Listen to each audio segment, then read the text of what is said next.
E allora buongiorno e ben ritrovati in diretta ancora con Antena 3 le nostre edizioni straordinarie.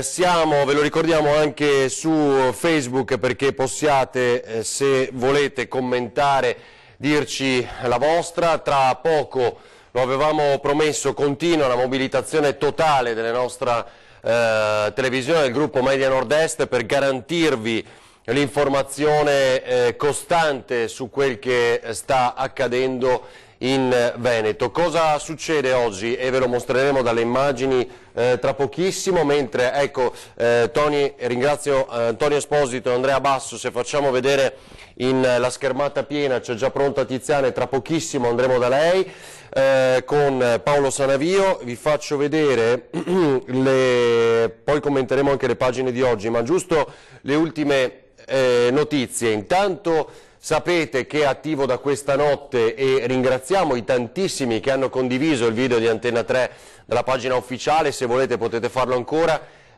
si possono spedire gli SMS, quindi eccolo qua il numero solidale, il 45500, quindi basta un SMS o una chiamata da rete fissa per donare 2 euro appunto con un SMS, 5 invece da rete fissa. Fatelo, iniziate a farlo perché è davvero molto importante, e oltre a questo c'è il conto corrente che vi ricordiamo sempre in sovraimpressione. Saremo in onda anche per l'intera mattinata di oggi, almeno per seguire la visita di Luca Zaia insieme a Matteo Salvini. C'è stato un altro dramma questa notte, ancora il dissesto idrogeologico nel nostro paese, nel Palermitano, 10 vittime, ci sono anche 2 bimbi morti, un dramma terribile ovviamente, tant'è che il Premier Giuseppe Conte sta partendo adesso proprio alla volta della Sicilia. Prima di collegarci con Tiziana Bolognani, vi ricordo appunto, utilizzate la pagina Facebook di Antena 3, vi faccio vedere le immagini, eccoli qua, Luca Zaia e Matteo Salvini in questo momento in elicottero, come vedete il vice premier alla sinistra del vostro schermo indossa ancora il tutore per il polso rotto qualche settimana fa. In primo piano vedete il comandante del nord-est dei Vigili del Fuoco Dattilo, e quindi il governatore Luca Zaia ancora con la divisa della protezione civile, come ormai da giorni, per seguire in diretta di fatto le operazioni di soccorso, il raggiungimento delle zone più lontane. Poi ancora, eccoli qui gli scatti di pochi minuti fa, Luca Zaia quindi a bordo dell'elicottero ancora una volta, così come fatto anche ieri. Ricorderete attorno alle 13:14, quando l'elicottero della protezione civile ha caricato in esclusiva i nostri Tiziana Bolognani e Francesco Cerone. Vi abbiamo potuto mostrare quello che è il territorio con le nostre immagini dall'alto, ed è davvero impressionante. Poi un reportage straordinario di Lucio Zanato, che anche oggi sarà sui luoghi più colpiti insieme a Daniela Sizia, che ha raggiunto Roccapietore, non solo Alleghe, dove per la prima volta molti sono riusciti a parlare. Abbiamo visto delle immagini impressionanti. Eccoli qua ancora Luca Zaia e Matteo Salvini. Sono le 10:33, tra poco atterreranno all'aeroporto di Belluno, dove ci sarà un briefing, una conferenza stampa, ed eccoli in volo qui in uno scatto insieme agli uomini dei Vigili del Fuoco. Riconoscete Luca Zaia al centro, Matteo Salvini, e alla sinistra di Matteo Salvini appunto il comandante dei Vigili del Fuoco del nord-est Dattilo. Ci sono altre foto? No, bene. Allora, intanto chiedo a Tony Esposito e Andrea Basso di collegarci con Tiziana. Tu ci senti, Tiziana? Vedo l'attesa appunto lì all'aeroporto di Belluno, molti colleghi, e ovviamente per capire anche, dato che Matteo Salvini ha parlato di un primo stanziamento di 200 milioni di euro per il nostro territorio, ieri Giorgetti aveva detto già anticipato l'investimento, il contributo di 100 milioni di euro per la zona del Grappa soprattutto, visto che ha la delega alla grande guerra e che si ricorda proprio nella giornata di oggi, 4 novembre. Tiziana, allora qual è l'attesa, cosa sta per succedere?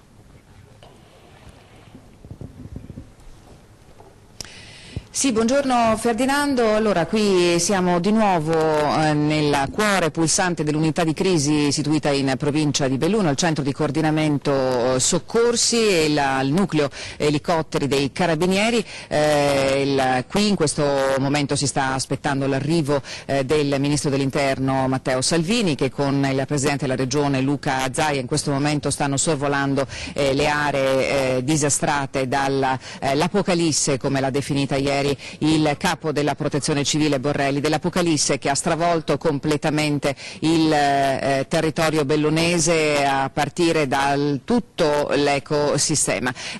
Al mio fianco il sindaco di Val di Zoldo, Camillo De Pellegrin. Tutto il territorio della vallata zoldana è stato veramente martoriato dall'acqua, dalle frane, dalle interruzioni, da problemi con l'acquedotto, ma soprattutto da un blackout infinito. Sindaco, intanto grazie. Io le volevo chiedere di fare un po' il punto della situazione in quell'area meravigliosa che dal punto di vista turistico è anche un fiore all'occhiello della provincia di Belluno. E lo dovrà essere anche dopo l'evento. Allora, noi abbiamo una situazione di viabilità accessibile, il fatto che io sia qui oggi lo dimostra. Abbiamo ancora dei gravi problemi con la luce, con la corrente. L'Enel ha posizionato diversi generatori ma non vengono alimentati, in questo io francamente riscontro una disorganizzazione che preoccupa, anche perché li abbiamo lì e la gente li vede e non funzionano. Abbiamo tantissime frane, smottamenti, abbiamo evacuato naturalmente diverse famiglie per questioni di sicurezza, la rete comunque dei soccorsi ha funzionato, io sono veramente anche orgoglioso di come tutti hanno lavorato, però alcune inefficienze andremo poi a manifestarle che sono fondamentali. Ora quello che conta è tornare alla normalità, lunedì cercheremo di aprire le scuole, dobbiamo naturalmente essere ottimisti perché la montagna bellunese non può assolutamente fermarsi, non deve arrendersi perché questa è veramente, come diceva giustamente Zaia, o da qui ripartiamo convinti o questa è l'ecatombe.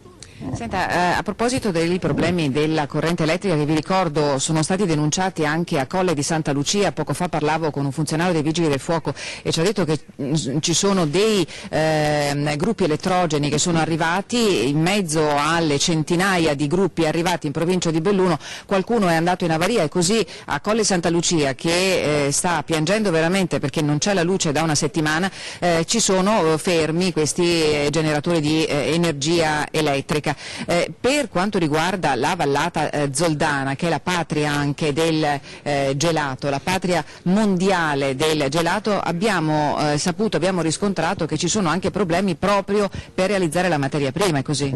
Al momento noi, non avendo corrente, non riusciamo a fare praticamente nulla, ma come diceva lei prima giustamente, i generatori funzionano finché hanno gasolio, quando il gasolio poi si esaurisce si incuccano, diciamo in gergo, e quindi per farli ripartire ci vuole tutta un'assistenza tecnica che naturalmente non abbiamo. Poi noi come comuni, come enti, non possiamo mettere mano sui generatori perché sono dell'Enel, quindi è un sistema che ci complica moltissimo la vita perché i cittadini ci chiedono la corrente, non vedono emergenze e non capiscono perché le luci non arrivi, quindi al di là del fatto che in alcune zone è la linea normale che alimenta, molte frazioni del mio comune e di altri comuni sono a buio per questioni organizzative, questo non è accettabile, insomma.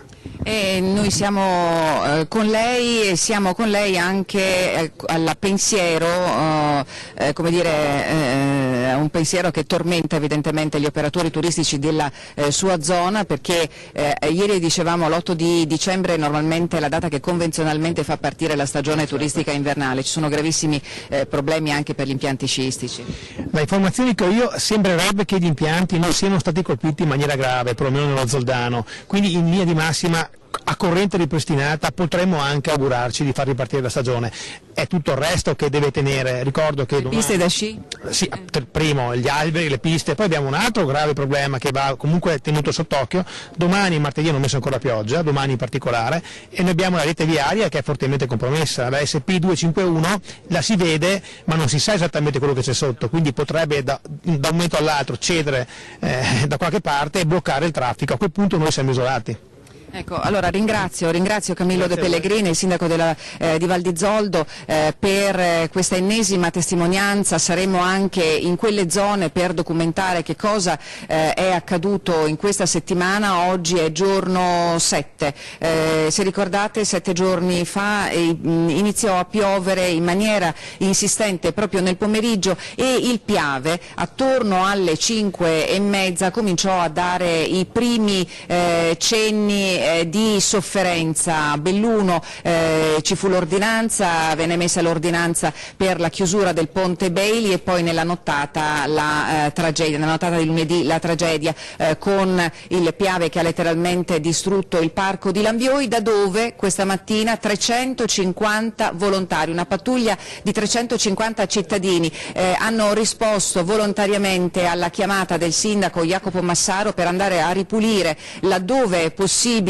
ripulire, evidentemente in sicurezza. Si sono presentati tutti con le pettorine, quelle che abitualmente noi teniamo in macchina, le pettorine catarinfrangenti, con le pale eccetera, per andare a ripulire la zona di Lambioi, e sicuramente durante la giornata so che dall'ufficio stampa del Comune di Belluno arriveranno le immagini. È stato un momento evidentemente emozionante per chi era lì questa mattina. Ora, tra le tante persone che hanno raggiunto quest'area, ecco qui, sto vedendo il segretario della Lega Gian Antonio Darè, se permettete io lo vado a raggiungere. Certo. Darè, Eccolo là, Darè, siamo in diretta, se ci può raggiungere, ecco, sì. Ecco, lei è qui, tra poco arriva Matteo Salvini, Ministro dell'Interno, viene a testimoniare la solidarietà evidentemente del Governo, la vicinanza del Governo a queste zone che sono state martoriate veramente dalla furia, dal flagello del maltempo. Viene a dire che il Governo c'è. Sì, che il governo c'è, ma soprattutto il Bellunese, che diciamo è la zona più colpita, assieme anche all'Alto Vicentino. Adesso ha bisogno, sta andando avanti con i volontari, ma è chiaro che adesso ci devono essere le risorse per ripristinare e per portare avanti queste zone che sono già in difficoltà per se stesse, perché la difficoltà della montagna è evidente e queste cose sicuramente danno difficoltà, ma soprattutto anche perché ormai siamo prossimi alla stagione sciistica e quindi tutto il turismo sicuramente avrà delle ripercussioni negative, quindi bene fa il Ministro dell'Interno, perché effettivamente il governo dimostra vicinanza, ma soprattutto deve dimostrare anche, diciamo, con un solido dare una mano per ricostruire queste aree che sono aree straordinarie, ma che sono anche aree che in questo momento hanno bisogno di aiuti, ma di aiuti subito. Darè, lei è trevigiano, però è profondamente attaccato alla provincia di Belluno, perché sappiamo avere un amore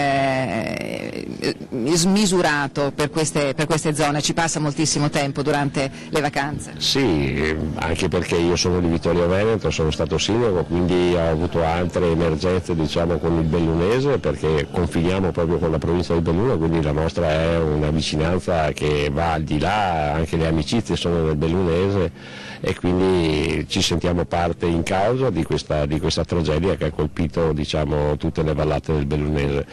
E siamo qua per dare una mano. Ringrazio innanzitutto la Protezione Civile, ringrazio la Regione Veneto con Luca Zaia, che effettivamente si è mosso in tempo, ma soprattutto anche in anticipo, che sembrava impossibile, invece purtroppo quello che erano le previsioni si sono avverate, anzi in maniera peggiorativa. Grazie a Gian Antonio Darè. Devo darvi qualche dato impressionante che è stato dato dal tenente colonnello Paola Favero della Forestale regionale. Distanza sulla piana del Cansiglio, dove sapete c'è una foresta storica che è stata completamente rasa al suolo, e parla di almeno 4 anni per poter riportare allo status quo le condizioni della montagna, almeno 4 anni, e dopodiché ce ne vorranno almeno 100 perché possano ritornare i paesaggi e le zone ad essere esattamente come le avevamo viste fino a domenica scorsa. C'è anche un altro dato che è impressionante e è anche inquietante, perché il fatto della mancanza degli alberi stravolge l'ecosistema, stravolge le biodiversità, ma incide sul clima, inciderà evidentemente sul clima ed inciderà anche sulla tenuta del territorio, perché come vi abbiamo detto in moltissimi casi, moltissimi versanti, la forestazione, gli alberi hanno consentito di cementificare il suolo e quindi di lavorare per proteggere il territorio dalle frane. Così invece non è e non potrà più essere, almeno fino a quando non saranno fatti gli interventi di consolidamento, di disgaggio delle pareti che stanno testimoniando con continui cedimenti, con continui franamenti, anche quanto è stato inzuppato il terreno, le rocce d'acqua, e quanto fragile è la dolomia, che invece normalmente storicamente, geologicamente è una terra, una roccia durissima. Ferdinando. Da te tra pochissimo, ti ho inviato intanto in chat, volevo chiederti un aiuto per una cosa che gira ovviamente sui social da diverse ore, e vediamo se tu ci puoi aiutare con le fonti che hai lì a verificarla, perché comunque può essere un dato interessante anche se cambia poco. Purtroppo stiamo parlando di una delle vittime di questo dramma. Sapete che appunto il nostro Veneto ne piange 3. Avete sentito, interessante anche come molti generatori siano stati piazzati ma non sono in funzione, questo è anche il grido di dolore che arriva da alcune zone. E ricordate, mentre proviamo a collegarci appunto al telefono con il nostro primo ospite, chiedo a Nicola Zanetti, che come sempre coordina le nostre dirette straordinarie, vi faccio vedere dagli amici di QDP News, sito web di informazione, come la signora Prisca Secchi, che ieri abbiamo sentito al telefono, prosegua la sua opera nel raccogliere generi, nel trovare gasolio anche, insomma, insieme a una popolazione che si sta attivando. L'abbiamo visto molto chiaramente con decine e decine di messaggi anche ai nostri social. Vediamo sempre le immagini, lo ricordo alla regia, eccolo qui, questo è l'articolo, l'ultima iniziativa a San Pietro di Barbozza, a Valdobbiadene. Prisca Secchi ha avviato una raccolta di generi di prima necessità da destinare ai comuni dell'Agordino, delle valli limitrofe, messi in ginocchio prima da un grave incendio e poi dalle abbondanti piogge. Le donazioni, fanno sapere, possono essere consegnate, ce lo ha detto ieri in diretta, alla cantina Colmel di Franco Rebuli, in via Cima 9 a San Pietro di Barbozza, al caseificio di Dario e Saverio Stramare, in via San Rocco 51 a Segusino, alla palestra B-Club di Valdobbiadene, in via Pra Fontana 77, che è la zona industriale. Quindi diciamo si raccoglie con tutto il possibile, appunto, in questi 3 primi punti di raccolta. Oggi, cioè una giornata di ieri, sabato 3 novembre, dalle 15 era attivo un punto di raccolta anche al centro tour a San Vito di Valdobbiadene, quindi sono 3-4 centri. Vi ricordo la cantina Colmel in via Cima 9 a San Pietro di Barbozza, il caseificio in via di Dario e Saverio Stramare, in via San Rocco 51 a Segusino, alla palestra B-Club di Valdobbiadene in via Pra Fontana 77. Scusa Nicola, non ho capito, telefonata? No, andiamo da Tiziana, giusto? Andiamo da Tiziana ancora, mi senti Tiziana ancora da te nell'attesa dell'arrivo di Luca Zaia e Matteo Salvini, sì, che in questo momento stanno volando sopra il Veneto. Vai Tiziana.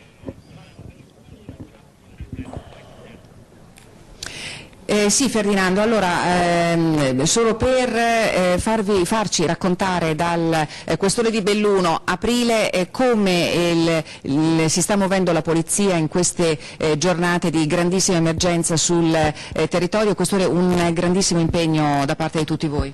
Come tutte le forze di polizia siamo impegnati in tutta la provincia in situazioni di disagio della popolazione, cerchiamo sia di prestare soccorso alle persone sia di aiutare laddove ci sono problemi di viabilità o di uscita dalle case delle persone che non possono rientrare, e quindi siamo nel mano in tutti i sensi. Anche per monitorare gli eventuali fenomeni di sciacallaggio. Nei giorni scorsi avevamo saputo di un episodio spiacevole accaduto ad Auronzo di Cadore ai danni di una tabaccheria. Certo, questo è uno dei nostri compiti principali in questo momento, laddove le case sono vuote, sono disabitate, c'è necessità di un controllo del territorio più approfondito, e lo stiamo facendo ovviamente insieme a Carabinieri, alla Finanza e tutti quelli che sono impegnati in questa emergenza. La ringrazio, so che deve risistemarsi nel luogo in cui è atteso l'arrivo del Ministro dell'Interno Matteo Salvini, che come dicevi tu poco fa sta sorvolando assieme al Presidente della Regione Luca Zaia a bordo dell'elicottero della Regione. Grazie signor Questore. A bordo dell'elicottero le zone maggiormente colpite dalla furia devastante del maltempo. Ieri credo che le immagini che avevamo trasmesso dall'elicottero della Regione sono state immagini che hanno parlato da sole, non c'è bisogno di commento, la devastazione è totale, e se è vero in queste giornate, già ieri e oggi con il sole, la gente, i volontari, i tecnici, tutta la macchina della protezione civile sta lavorando per riaprire le strade, per togliere le macerie, per riportare i luoghi allo stato originale. Restano le emergenze perché le case sono scoperchiate, gli acquedotti non forniscono d'acqua, passano in continuazione i camion con le autobotti, ma anche camion con le casse di acqua minerale per portare l'acqua laddove questa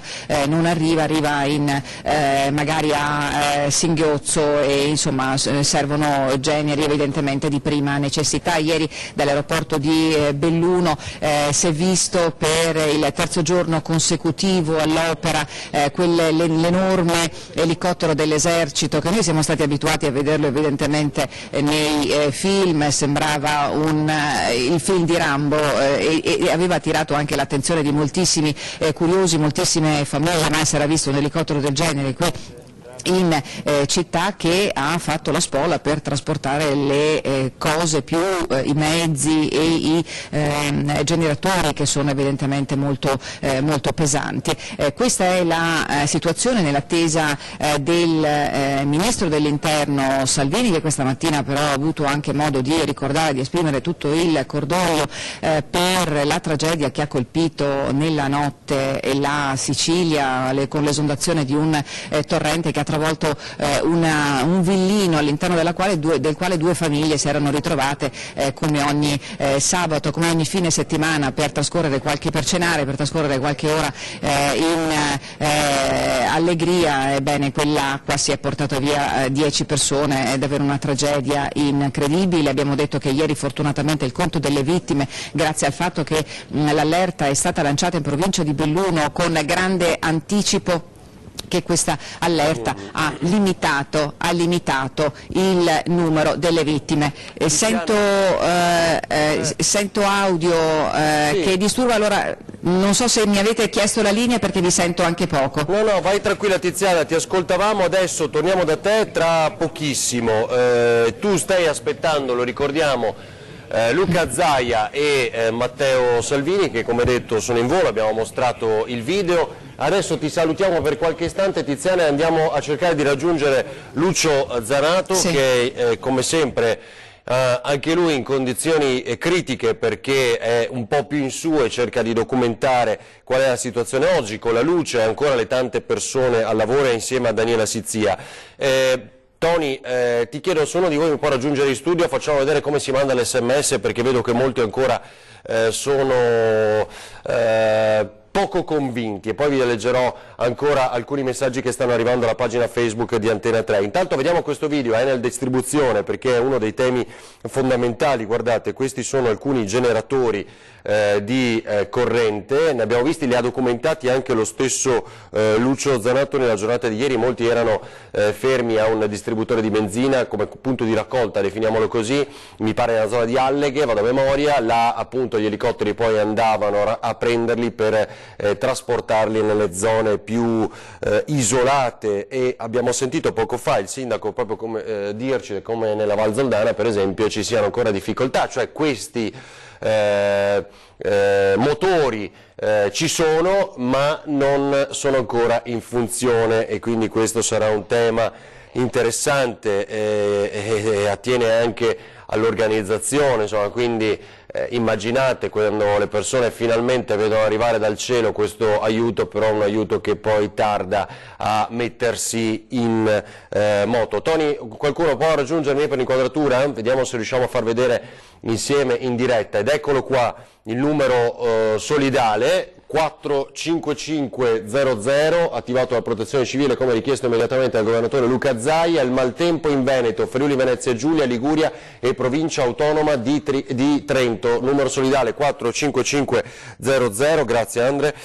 Lo facciamo vedere così anche perché vi leggo un altro messaggino che è Stefania mi pare, che ci dice: purtroppo da quello che si legge su Facebook la gente è titubante nel donare utilizzando l'SMS, non si fidano, ci sono addirittura delle persone dell'Emilia che hanno subito il terremoto del 2012 che sconsigliano l'utilizzo perché a loro all'epoca non è arrivato nulla, forse i veneti hanno bisogno di altro. Allora questo è stato uno dei temi più dibattuti anche nella giornata di ieri, per esempio nella conferenza stampa con Angelo Borrelli e Luca Zaia. È lo stesso Zaia che si è fatto garante e il capo della Protezione Civile ha ricordato come siano stati investiti negli ultimi anni questi stessi soldi, nessuno dei centesimi, degli euro eccetera è stato sprecato, non utilizzato, così ha detto Borrelli. Vi faccio vedere, molto semplice il sistema, lo ricordiamo ancora una volta, qualcuno ci segnala come non sia attivo ma invece lo è, l'abbiamo fatto più volte da questa notte anche con un video. 45500, mettete come destinatario, ecco, e inviate un SMS. Ancora, vabbè, prova, scrivete un testo qualsiasi, inviate questo SMS e nell'arco di pochi istanti, adesso vedrete, arriva, eccolo qua la risposta. Il Dipartimento della Protezione Civile e Wind 3, perché il telefonino ha rete Wind, ringraziano per la donazione a favore delle popolazioni colpite dagli eventi meteorologici di fine ottobre 2018. Quindi ancora una volta attraverso il messaggio, grazie Andre, abbiamo donato 2 euro, se chiamate invece da rete fissa sono 5 euro, quindi basta uno squillino, non sentirete nulla, cioè non c'è nessuna persona che vi risponde. Siccome sono quelle classiche domande che poi si innescano in casi come questi, ecco, sappiate che questo è il funzionamento, è molto semplice, non vi fidate? Vabbè, insomma, c'è Luca Zaia stesso che ha detto sarà a garanzia con il suo intervento della spesa di questi soldi che vengono raccolti. Ieri anche il nostro direttore Vacialli giustamente diceva ebbene non si fidano molte persone, allora facciamo una rendicontazione, cioè tanto è stato raccolto ed ecco quello che è stato fatto. Vedo Daniela Sizia, ricordiamo anche il conto corrente della Regione del Veneto è sempre in sovraimpressione, quindi questo è stato attivato proprio dalla Regione Veneto, quindi eventualmente utilizzate questo, non importa, però fatelo, certo l'SMS è più veloce e rapido ed è certo che appunto va a più popolazioni come detto. Ciao Daniela, dove siete?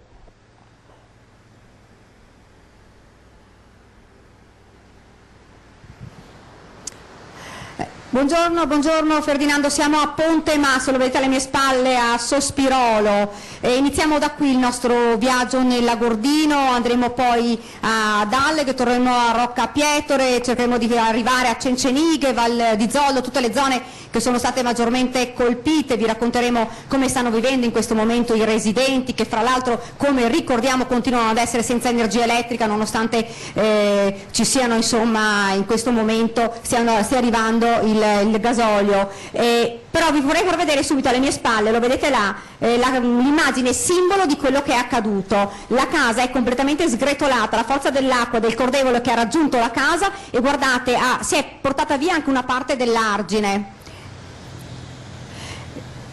E adesso io mi avvicino, e qua se Lucio mi riesce a raggiungere, vedete qua sull'argine tutte le piante e gli alberi sono stati divelti completamente, e li vedete sono accatastati là, perché adesso ovviamente è iniziata anche la pulizia proprio per evitare che ci siano ulteriori problemi. Ci dicevano alcuni componenti dell'associazione dei carabinieri che dalle prossime ore andranno anche a Rocca Pietore per pattugliare la zona per evitare eventuali anche sciacallaggi. E alle mie spalle adesso li vedete, stanno andando via. Comunque ci sono moltissime persone che arrivano qua sul ponte per fare le immagini, per fare le foto, per vedere quello che è accaduto. E se potete vedere, non so se Lucio riesce a farlo vedere, c'è addirittura lì come si chiama, una transenna che dall'alto della strada è finita proprio lì sotto. Non so se riuscite a vederla. Questa è la forza proprio del vento e dell'acqua che l'ha trascinata fino lì. Ferdinando, ecco, quindi adesso noi da qui ci sposteremo. Volevo farvi sentire qualche persona. Adesso arrivano, vedete anche lì c'è un motociclista, arrivano, si fermano, fotografano, molti sono scioccati, perché insomma quella veramente è l'immagine simbolo, la casa che è completamente sgretolata su se stessa, un cumulo di macerie. Prima abbiamo anche sentito il sindaco di Val di Zoldo, Camillo De Pellegrin, che era molto arrabbiato. L'abbiamo trovato all'aeroporto di Belluno, perché ci diceva che purtroppo il gasolio oggi non arriva, per cui la situazione è ancora più complicata, perché ci sono molte case, come lo ricordiamo, senza energia elettrica, per cui dice gli anziani sono preoccupati, sono senza luce, senza acqua, e fra l'altro domani e dopodomani, lo ricordiamo, è prevista pioggia, per cui dice per noi è una situazione di super emergenza. Quindi la situazione è veramente molto complicata in questo momento. Sì, vediamo ancora gli effetti. Ferdinando, poi se tu non hai domande noi ci sposteremo da qua per andare verso le zone più colpite, cercando di raggiungere Sì, va bene, Daria. Molte strade sono state riaperte solo ieri sera e molte invece sono rimaste chiuse, quindi cercheremo di raggiungere un po' in macchina, un po' a piedi. Va bene, allora grazie Daniela Sizia, Lucio Zanato, quindi voi appena siete pronti collegatevi immediatamente. Ecco, se non hai altre domande noi ci spostiamo. Vai, andate pure, anche perché la zona è, come abbiamo detto, raccontato più volte e visto insieme, è davvero complicato non solo raggiungerla, ma anche potersi collegare con i nostri inviati, appunto perché non c'è copertura. Vedo decine e decine di persone che ci seguono anche attraverso i social e molti ci hanno scritto. Vi faccio vedere un'altra zona, video appena giunto. Come sapete abbiamo seguito moltissimo anche l'altopiano, la zona del Vicentino e Bellunese in particolar modo i più colpiti. Dopo vedremo un altro video invece del Trevigiano, Tonezza del Cimone, eccolo qua dal tablet. Tony Andrea, eccolo qua, ce lo invia un telespettatore, tra poco vi darò il suo nome. Questo l'effetto del passaggio delle grandi piogge, del vento impressionante nei giorni scorsi. Abbiamo visto anche molti servizi, la nostra Barbara Todesco, Vanessa Banzato, insomma tutti quanti schierati in questi giorni per documentare con gli inviati attraverso le nostre televisioni del gruppo Media Nord-Est quello che è successo. Ancora appunto questa, vi ricordo, Tonezza del Cimone nel Vicentino. Guardate qui appunto anche gli alberi divelti, arrivano ancora fotografie, credo dalle fotografie che vedo, sì, che Zaia e Salvini siano anche atterrati in una parte della montagna, quindi con l'elicottero, così come abbiamo fatto noi nella giornata di ieri. Tiziana ancora? Tiziana, siamo subito da te allora, poi abbiamo altri video da vedere, questo era di Giuseppe Bertinato che ringraziamo. Tiziana, vai pure. Ecco, allora abbiamo iniziato a parlare con il questore di Belluno, ora con il comandante provinciale dei Carabinieri Rastelli e con il comandante provinciale della Guardia di Finanza delle Fiamme Gialle Giacchi, per chiedere anche a loro come si stanno muovendo, com'è l'organizzazione sul territorio, un impegno smisurato messo in campo sin dalle prime ore di lunedì. Comandante. Sì, l'Arma dei Carabinieri sulla provincia di Belluno dispone di 26 stazioni carabinieri che per la loro capillarità sul territorio sin dalle prime ore di questo disastro sono state impiegate in prima linea. In alcuni casi abbiamo avuto comandi isolati per circa 48 ore e comunque il personale, seppur isolato, ha svolto questa attività di soccorso alla popolazione in via del tutto emergenziale. Ecco, comandante Giacchi, una delle peculiarità anche del Corpo della Guardia di Finanza è quella di avere all'interno il soccorso alpino, quindi anche voi siete mobilitati su tutto il territorio. Sì, come hai detto bene, sì, noi abbiamo il comando provinciale. Dal comando provinciale dipendono la compagnia di Belluno e la compagnia di Cortina d'Ampezzo, e dalla compagnia di Cortina d'Ampezzo dipendono le due stazioni SAGF di Cortina d'Ampezzo e di Auronzo di Cadore, e siamo stati impegnati quindi con le stazioni di soccorso per dare aiuto alla popolazione, diciamo con turni anche con raddoppi, nonostante ecco, diciamo così, le difficoltà degli uomini, ecco, che sono poche, quindi abbiamo fatto diversi raddoppi portando avanti il lavoro ordinario, ducoso d'ufficio, quindi abbiamo svolto orari chiaramente, ma senza, perché siamo piegati, siamo votati per il sacrificio, specialmente in situazioni di questa portata, dare aiuto quindi alla popolazione colpita. Ecco. Una cosa ve la voglio chiedere ad entrambi, perché da poco voi avete assunto il comando dell'Arma dei Carabinieri e anche della Guardia di Finanza. Avevate conosciuto una provincia di Belluno con un aspetto verdeggiante, rigoglioso dal punto di vista della forestazione. Le immagini che in questi giorni che voi avete visto, che cosa vi stanno restituendo dal punto di vista emotivo? Beh, sicuramente vedere un cambiamento morfologico del territorio così forte non lascia indifferenti, fa pensare che l'opera di ricostruzione dovrà essere molto curata, programmata e scandagliata e scadenzata nel tempo. Sì, indubbiamente abbiamo avuto, ecco, la percezione di quella che è la potenza della natura, l'uomo quindi col suo operato.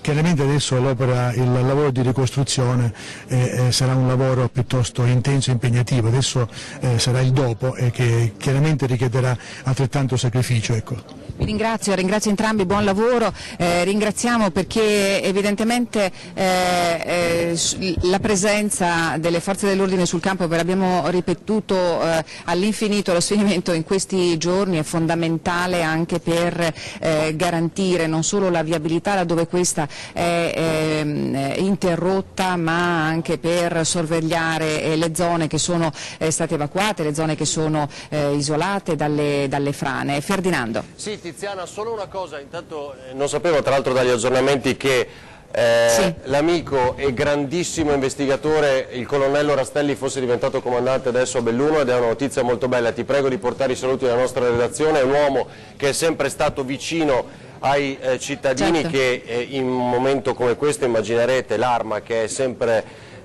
insieme alle altre forze dell'ordine, ma poi l'Arma in particolar modo vicina ovviamente ai cittadini. Siamo certi che farà, come ha fatto in queste ore, un lavoro splendido sotto il comando del colonnello Rastelli. Ti prego di portare i nostri saluti. Vi faccio vedere altre immagini, poi torniamo anche da Tiziana. Questo è Local Team, guardate che le immagini con il drone sono splendide, dal sito curato da Stefano De Nicolo,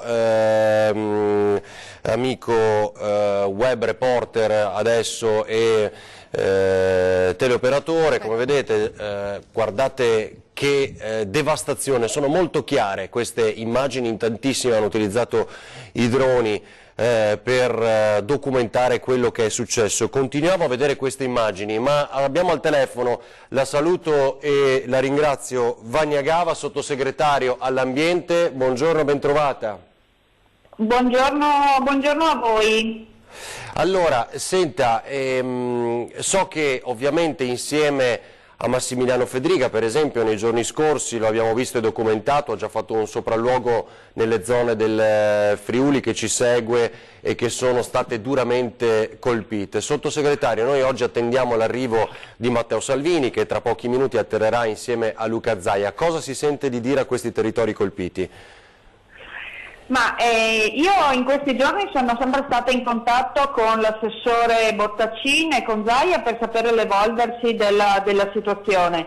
Avevo sempre detto a loro che sarei venuta non appena la fase emergenziale non fosse finita, proprio per non intralciare i soccorsi, e anche perché stavo facendo una sorta di reperimento di tutti i fondi che possiamo mettere a disposizione per il dissesto idrogeologico da parte del Ministero dell'Ambiente, e quindi adesso che insomma ho un'idea della cifra da poter investire per questi territori, insomma vengo oggi in giornata, ho confermato a Bottacina, l'una sarò a Belluno e poi faremo la visita di tutti i luoghi che sono stati colpiti. È un evento drammatico, direi, ma il popolo veneto saprà sicuramente risollevarsi con l'aiuto finalmente anche del governo, perché in questi anni diciamo che questi territori sono stati un po' troppo dimenticati. È ora di essere presente non solamente per la pacca sulla spalla, che fa sempre piacere, ma anche di essere vicini concretamente a queste persone che hanno veramente perso un patrimonio, e abbiamo perso tutti un patrimonio artistico, culturale, ambientale di grandissimo pregio. Ecco, sottosegretario Gava, quindi allora le posso chiedere quali fondi ha trovato? Sì, nel pomeriggio lo comunicherò direttamente al Presidente e all'assessore regionale, e dirò anche poi le modalità di accesso ai fondi e come si farà per la spesa e per poterli spendere, anche perché c'è da intervenire in fretta. Ecco, questo è davvero molto importante. Senta, l'ultima cosa, quindi lei sarà alle 13 a Belluno? Abbiamo capito bene? Sarò alle 13 a Belluno, mi sta organizzando Bottacin la visita nei luoghi più colpiti, insomma, e così verrò insomma a verificare di persona purtroppo la drammaticità dei momenti che hanno vissuto. Guardi, le assicuro, è impressionante, so che appunto lei ha visto la zona del Friuli insieme a Riccardo Riccardi e Massimiliano Fedriga, che noi abbiamo sentito più volte al telefono in questi giorni. Allora ci vediamo alle 13, facciamo così, perché noi siamo in diretta. Assolutamente. Ecco, noi siamo in diretta. Assolutamente, ci risentiremo più tardi o ci vedremo più tardi. Perfetto, grazie davvero onorevole Vania Gava, sottosegretario all'ambiente, esponente della Lega. Vediamo ancora immagini da local team dei luoghi più disastrati. Vado a memoria, questo dovrebbe essere Roccapietro, non ho sotto guida, non ne ho certezza, ma comunque quella è la zona. SMS Solidale, lo vedete anche in grafica adesso, 45500 è attivo da tutte le linee, quindi utilizzatelo, così come il conto corrente che torna in onda, ecco, lo vedete anche in questo momento, mentre vediamo le immagini dei vigili del fuoco che proseguono a smassare, a togliere il fango, i detriti tantissimi che sembrano davvero delle montagne per poter liberare le strade. Ora vi mostriamo altri video, continuiamo però intanto a vedere questo. Avete capito che Vania Gava, ed è molto importante quel che ci ha raccontato, sarà tra circa 2 ore a Belluno, anche lei, quindi per un altro giro sorvolo delle zone colpite, in modo che il governo possa garantire questo intervento che ci ha detto più volte. Abbiamo letto dei 100 milioni di euro già pronti, preparati dal sottosegretario alla Presidenza del Consiglio Giancarlo Giorgetti. Ieri lo ha detto, appunto, anche perché saranno destinati in particolar modo alla zona dell'altopiano e delle zone del ricordo della Grande Guerra. Oggi è il 4 novembre, come dicevamo in apertura, Salvini ha detto 200 milioni, questo già è un inizio, ma avete capito come sia una miliardata l'espressione utilizzata da Luca Zaia nelle scorse ore, almeno 1 miliardo di euro i danni per i nostri territori. Torniamo alla pagina Facebook di Antena 3 perché appunto abbiamo preparato altri video, ve li mostriamo immediatamente, dove intanto qui c'è anche la diretta, la potete seguire e commentare dalla pagina Facebook. Allora proviamo ad aggiornare perché forse qui ancora non sono comparsi gli ultimi video ed eccoli qua. Questo è danni a Zenson di Piave, un video che ci è appena giunto, ringraziamo Pier Giorgio.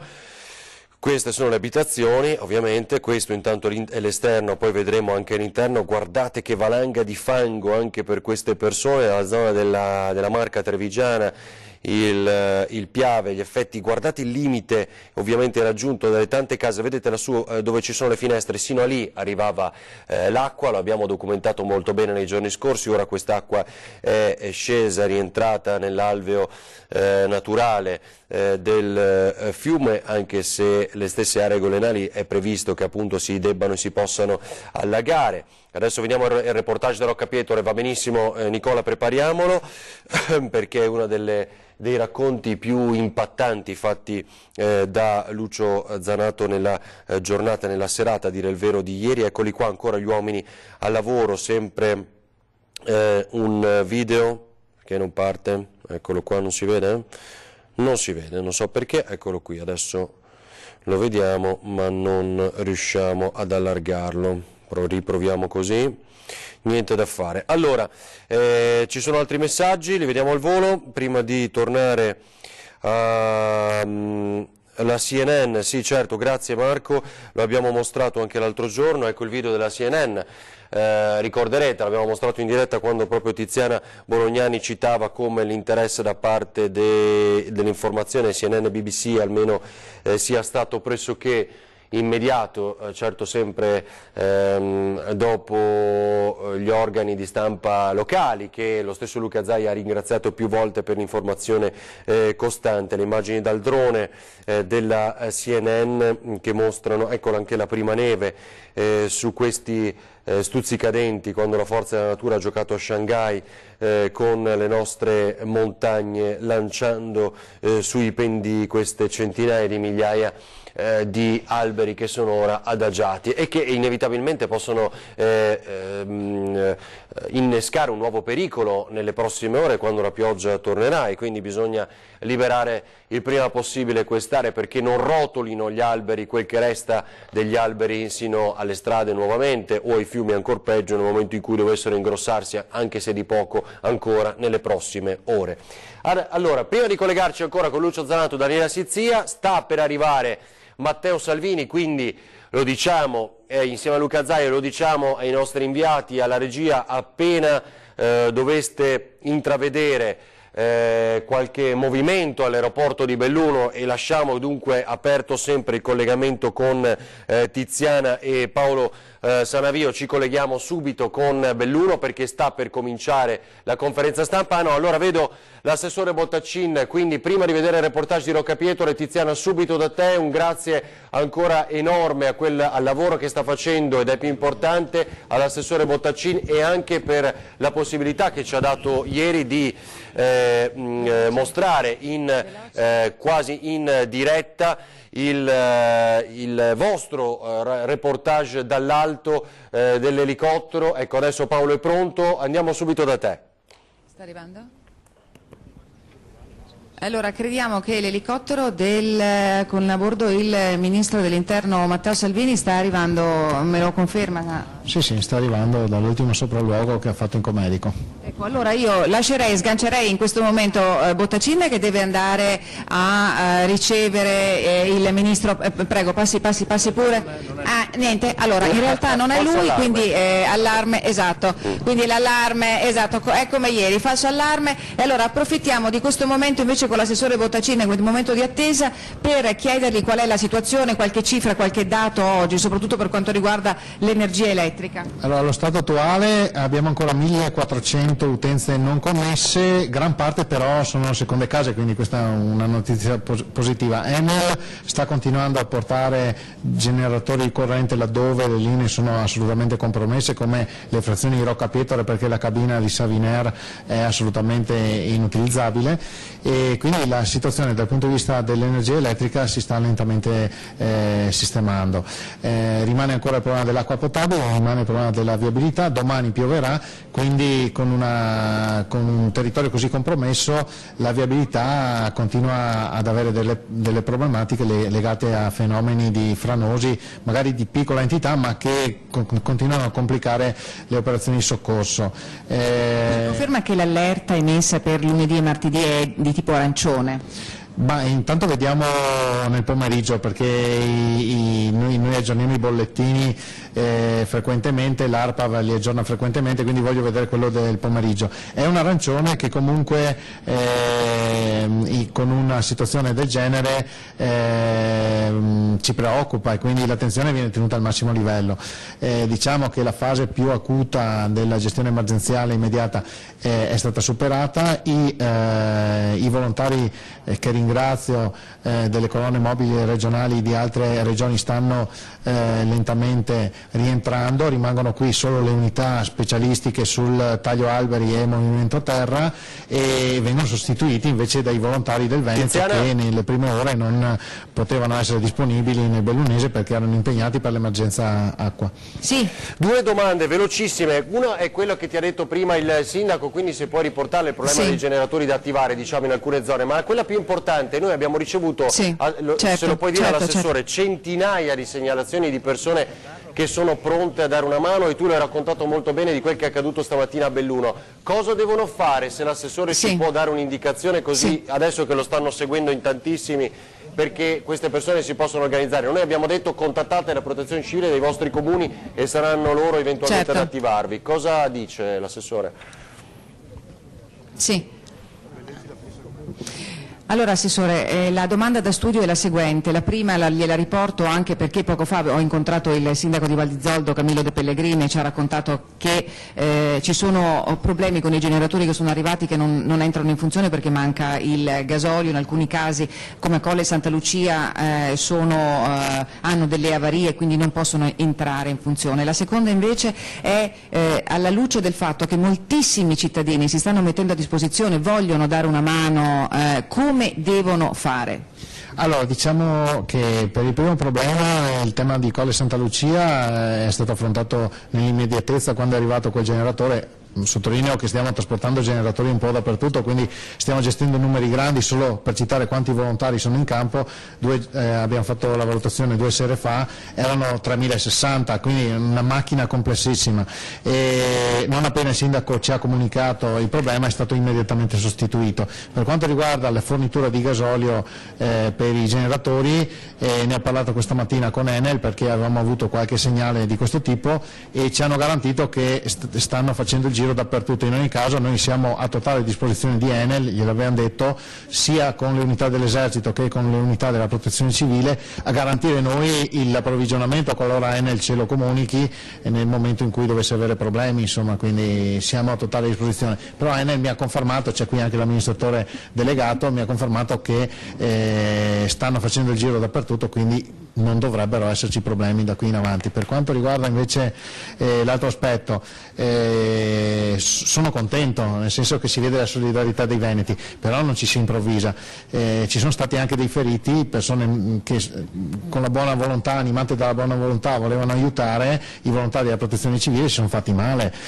Purtroppo diventare volontari della protezione civile è complicato, bisogna fare dei corsi, formazione, eccetera, e quindi lasciamo operare loro per il momento, e poi dopo nella fase successiva, quando ci sarà da ripulire, dare una mano ai vicini di casa, eccetera, allora ogni aiuto è il benvenuto. Ricordo che è stato attivato il numero di conto corrente della Regione, se qualcuno volesse dare qualche aiuto, e chi fa raccolte di generi alimentari, insomma questo tipo di raccolte, li invito a mettersi in contatto con il Comitato Coordinamento Soccorsi di Belluno per poi garantire la distribuzione attraverso i centri operativi misti, i centri operativi comunali. Ecco, grazie Assessore. Allora è meglio che diciamolo subito che i cittadini cittadini che hanno voglia di mettersi a disposizione comincino, soprattutto alla luce di questa nuova allerta meteo per lunedì e per martedì, per esempio a ripulire i tombini che ci sono davanti casa, spazzare magari quelle poche centinaia di metri, sono attività che evidentemente non comportano rischi ma che sicuramente possono aiutare a mitigare il rischio, è così?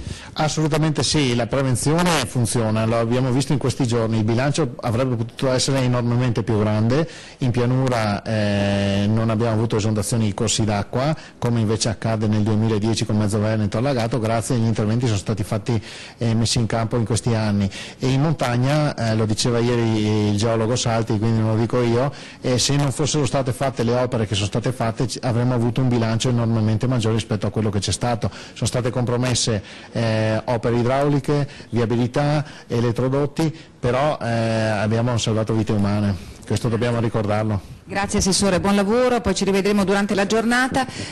Io adesso vi restituirei la linea, se sei d'accordo Ferdinando, in attesa dell'arrivo dell'elicottero con il Presidente della Regione Luca Zaia e del Ministro dell'Interno Matteo Tiziana. Salvini. Ci sarà il punto stampa che è stato già preannunciato qui al centro. Sì. Solo una cosa, allora se con Paolo possiamo inquadrare la pista, dunque quindi come abbiamo fatto ieri, intanto buttiamo un occhio per vedere che movimento c'è.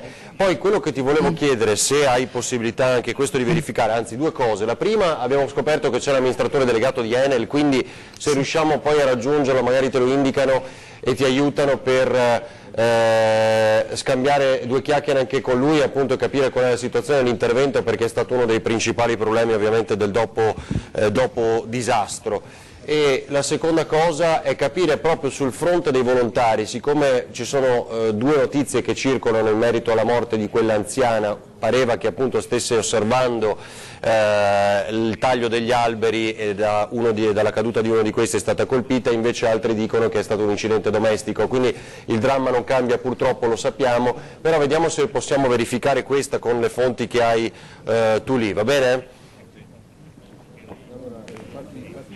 Sì, posso dirti subito che la seconda te la posso verificare, sì, te la posso confermare proprio in questo momento, perché la fonte di quella notizia, della donna travolta deceduta per traumi da schiacciamento per la pianta, arrivava da una fonte ufficiale, quindi abbiamo riportato e riferito una comunicazione da fonte ufficiale e non un pourparlers. Questo, ecco, per essere precisi, perché correttamente noi abbiamo le nostre fonti che poi devono essere ufficialmente verificate, correttamente, deontologicamente verificate, e così abbiamo fatto. Nel caso in cui dovessero esserci delle rettifiche lo chiederemo evidentemente alle fonti ufficiali, che sapranno dirci come si sono svolti evidentemente i fatti.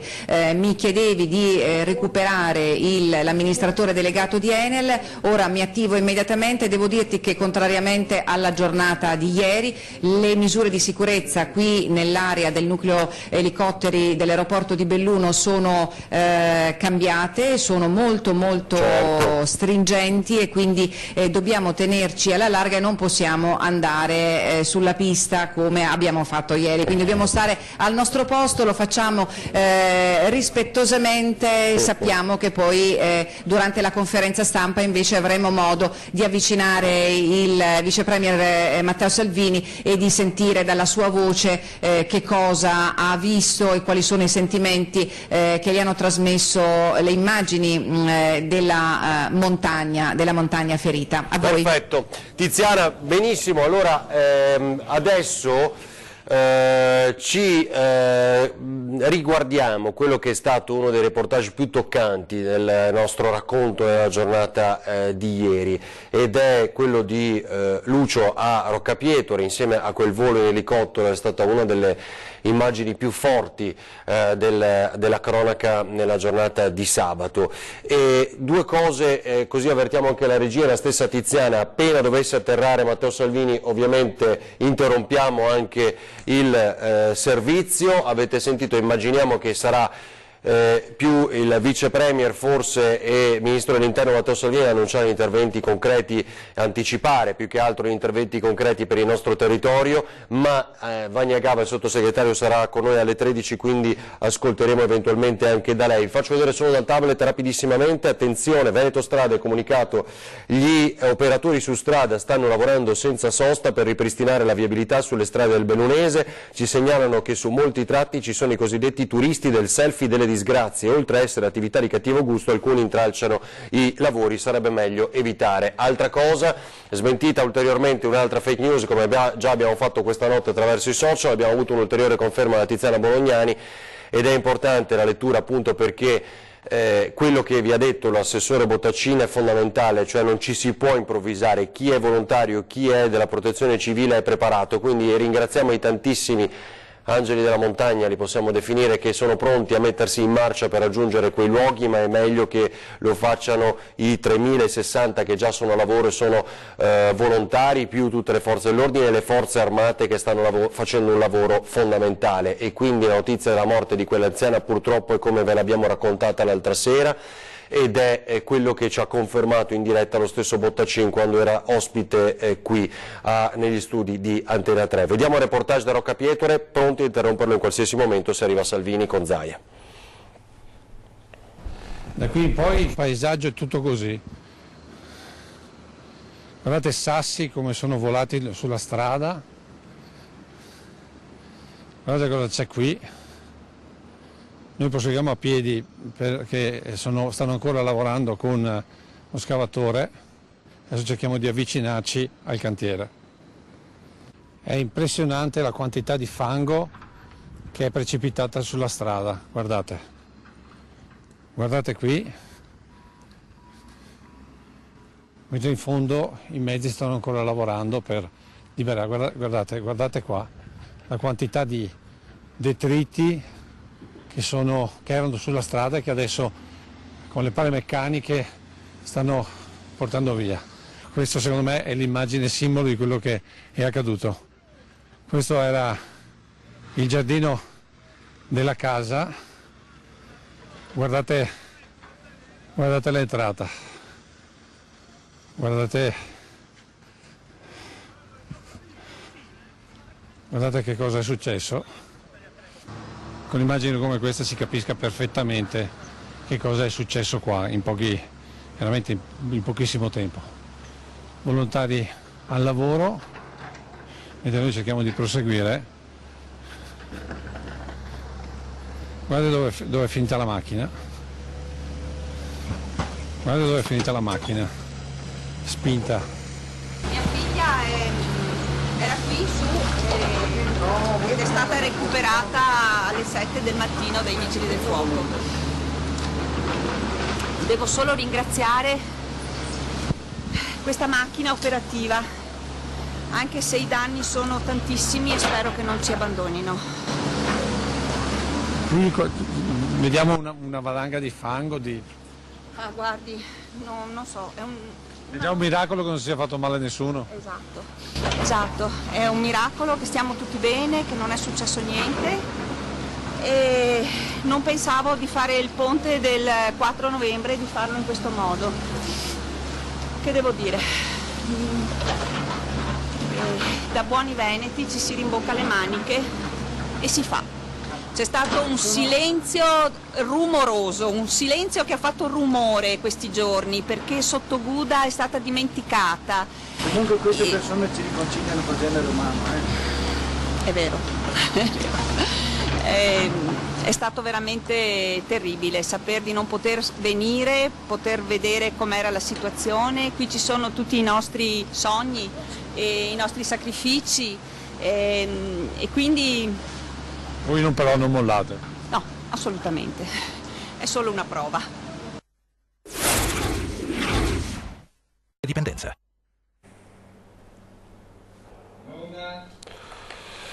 Torniamo in diretta con la nostra edizione straordinaria anche in questa domenica 4 novembre, dunque mentre qui vediamo ancora le immagini del reportage di Lucio nella giornata di ieri, tra poco ci collegheremo appunto in diretta con Daniela Sizian, Lucio Zanato e Tiziana Bolognani e Paolo Sanavio, che invece sono, questi secondi l'avete visto e sentito, all'aeroporto di Belluno. Sta arrivando Matteo Salvini, ci segnalano, e allora appena siamo pronti, eccolo qua, lo zaino di nuovo acceso, subito in diretta, stanno inseguendo, eccolo qua, l'elicottero, sentiamo.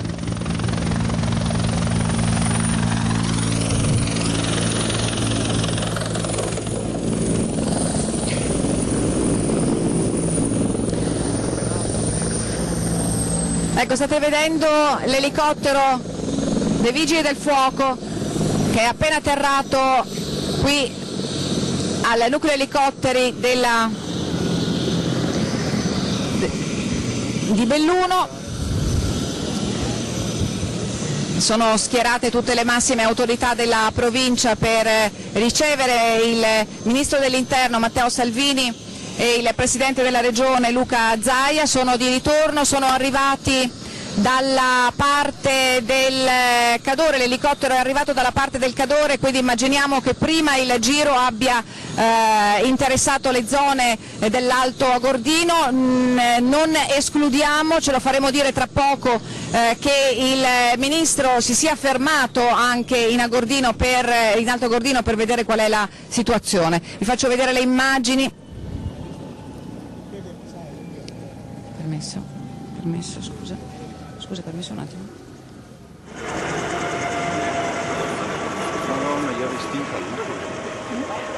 Immaginiamo lì vicino, non è lui però mi sembra con la divisa dei Vigili del Fuoco ovviamente, vedete invece con la giacca e si sta ora avvicinando, ah no sì, a sinistra Carlo Parmeggiani, capo dell'ufficio staff comunicazione di Zaia, e eccolo là, Salvini con Luca Zaia dopo il giro in elicottero, immaginiamo piuttosto lungo perché appunto sono partiti da Mestre questa mattina, credo poco prima delle 9, quindi 2 ore e più di giro, sono scesi, Luca Zaia, il comandante dei Vigili del Fuoco del Nord-Est Dattilo, lo vedete, e ora Salvini sta incontrando il prefetto e ovviamente le altre autorità. Ancora i primi saluti, ora raggiungerà la sala stampa all'interno per dialogare appunto con i giornalisti e raccontare quel che ha visto, soprattutto dire quale sarà l'intervento del governo. Questo è molto molto importante ed era atteso ovviamente, fortemente voluto dal governatore Luca Zaia, e il vice premier è qui. Continuiamo a vedere e sentire le immagini.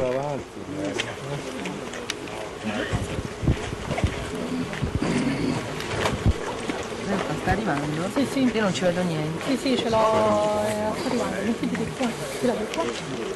No, non posso. Al suo fianco, vediamo se riusciamo a carpire qualche parola. Non so se avvicina. Ecco, io in questo momento non mi posso avvicinare, sono aspetti un attimo, se riusciamo, andiamo dentro.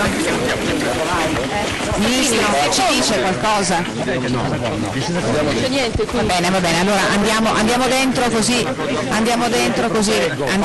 così evitiamo la calca, perché sicuramente come è successo ieri riusciamo ad essere anche, come dire, più precisi e più puntuali.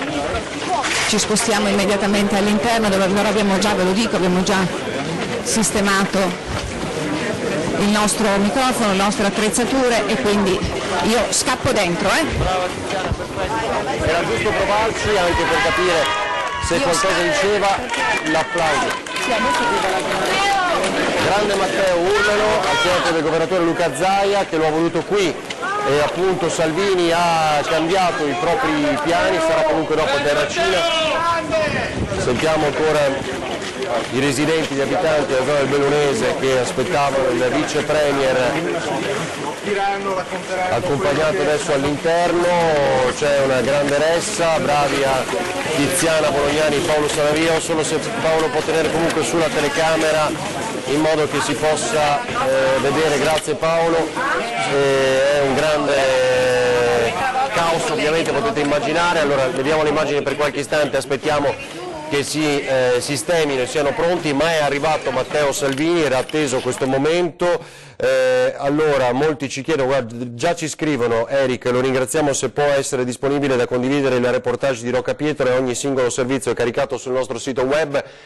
Abbiate pazienza, sono giorni di totale mobilitazione anche per noi, quindi qualcosa può sfuggirci, ma controllate il sito web di Antena 3, nel caso anche tutte le dirette, anche questa, sono disponibili. Avvertite che adesso il segnale è saltato, speriamo di ricollegarci immediatamente perché sta per partire la conferenza stampa del vice premier Matteo Salvini, ministro dell'interno, che è arrivato qui insieme a Luca Zaia dopo aver sorvolato le zone colpite per almeno 2 ore, un volo lunghissimo, così come quello fatto ieri ancora da Zaia, proprio perché insieme al capo della Protezione Civile Nazionale Borrelli, proprio perché è tanto il territorio da mostrare e che è disastrato dal maltempo di questi giorni. Ormai sono 6 giorni che siamo in diretta ininterrottamente da lunedì mattina per documentare quello che è successo. Fateci sapere, ovviamente ci sono molti telefonini, ci sono anche gli apparecchi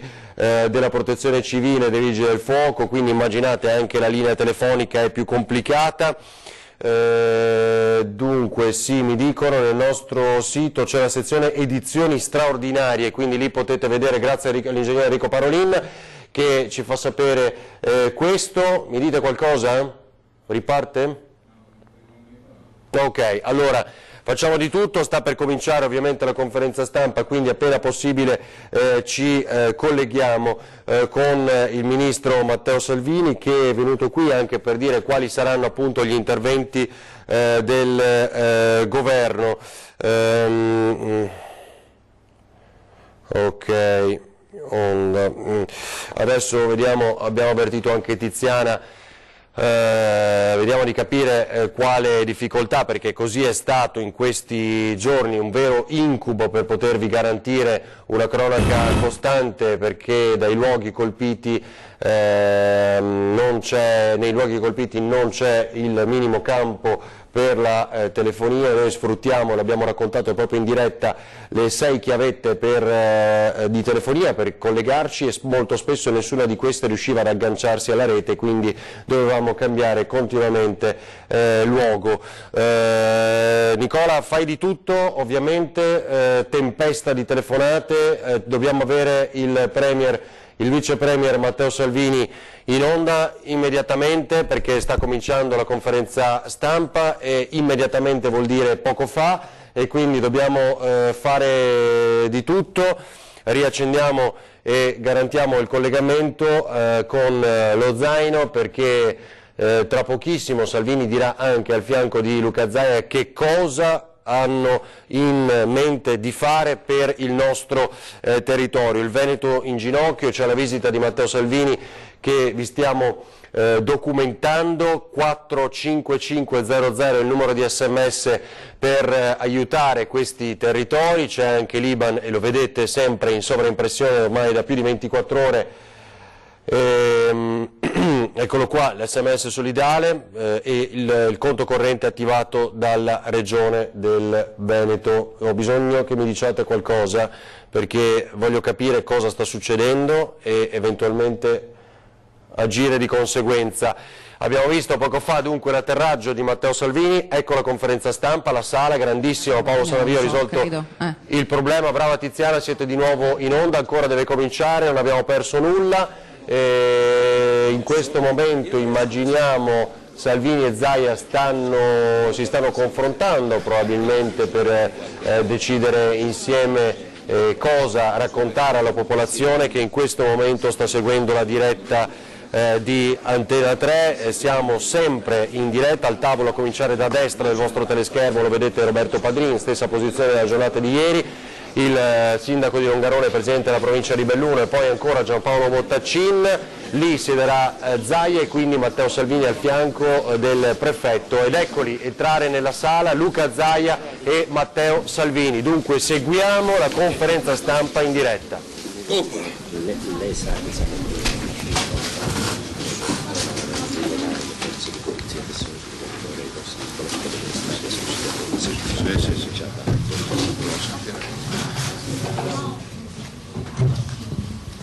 Grazie, buongiorno a tutti. Do il benvenuto innanzitutto formalmente, ufficialmente al Ministro Salvini, che è fra l'altro il primo rappresentante del governo qui presente nei luoghi della tragedia. Lo ringrazio anche perché in tempi non sospetti ho avuto modo di sentirlo proprio una settimana fa, ancora non eravamo nel pieno delle piogge, dell'avversità atmosferica e non conoscevamo neanche gli esiti di questa perturbazione, e devo dire che il Ministro è stato il primo ad attivarsi, dimostrando la sua vicinanza fino in fondo alla nostra comunità, e tant'è vero che in tempi non sospetti, anche posso dire con un grande atto di fiducia, è intervenuto presso le prefetture per la chiusura delle scuole. Dico con un altro grande atto di fiducia perché io in mano avevo solo le previsioni che mi dava il mio assessore Bottacin, ma so che i conti li sanno far bene e purtroppo avevano ragione, nel senso che le previsioni poi si sono trasformate in un'autentica tragedia. Tragedia che vi ricordo solo per sommi capi, stiamo parlando di grandi piogge, abbiamo comunità che oggi il Ministro ha visitato che hanno avuto anche 700 mm d'acqua all'ora, stiamo parlando di 70 cm, come immaginare di camminare in una vasca dove l'acqua ti supera le ginocchia, e folate di vento, quello che alcuni chiamano giustamente, a mio avviso, non siamo dei tecnici ma penso un uragano, ad oltre 180 km all'ora. E gli esiti di tutta questa perturbazione li abbiamo visti questa mattina con il Ministro che da subito in questi giorni dalle prime ore mi aveva espresso la volontà di visitare le aree. Abbiamo organizzato un bel giro, quindi abbiamo visto innanzitutto la Valle Algordina, siamo stati a vedere, abbiamo visto Agordo, siamo stati a Roccapietore, abbiamo visto Serai Sottoguda, quindi il Ministro ha avuto modo di vedere il fango, i detriti arrivati nelle case, la devastazione, fra l'altro stavano recuperando ancora auto dalle macerie. Abbiamo visto la devastazione che c'è stata in quel luogo di attrazione turistica sotto la Marmolada che è il nostro canyon, no? Serai Sottoguda, che oggi non esiste più, per cui anche lì dovremmo recuperare. Poi siamo stati in sorvolo, abbiamo visto tutta la parte delle altre località, con le Santa Lucia, Taibon, Alleghe, il lago di Alleghe, con i detriti, insomma un po' tutte queste zone. Siamo passati nel Cadore, anche lì in sorvolo siamo andati a vedere i danni, soprattutto le parti franose in zona Cadore, e infine in Comelico. In Comelico abbiamo fatto una visita a terra su 2 comuni, siamo stati a Santo Stefano di Cadore e a San Pietro di Cadore, e abbiamo visto l'effetto appunto della forza della natura di quel lunedì, di quel martedì, su Santo Stefano con delle frane, e su San Pietro di Cadore con rotture arginali e quindi la messa in sicurezza necessaria della strada provinciale.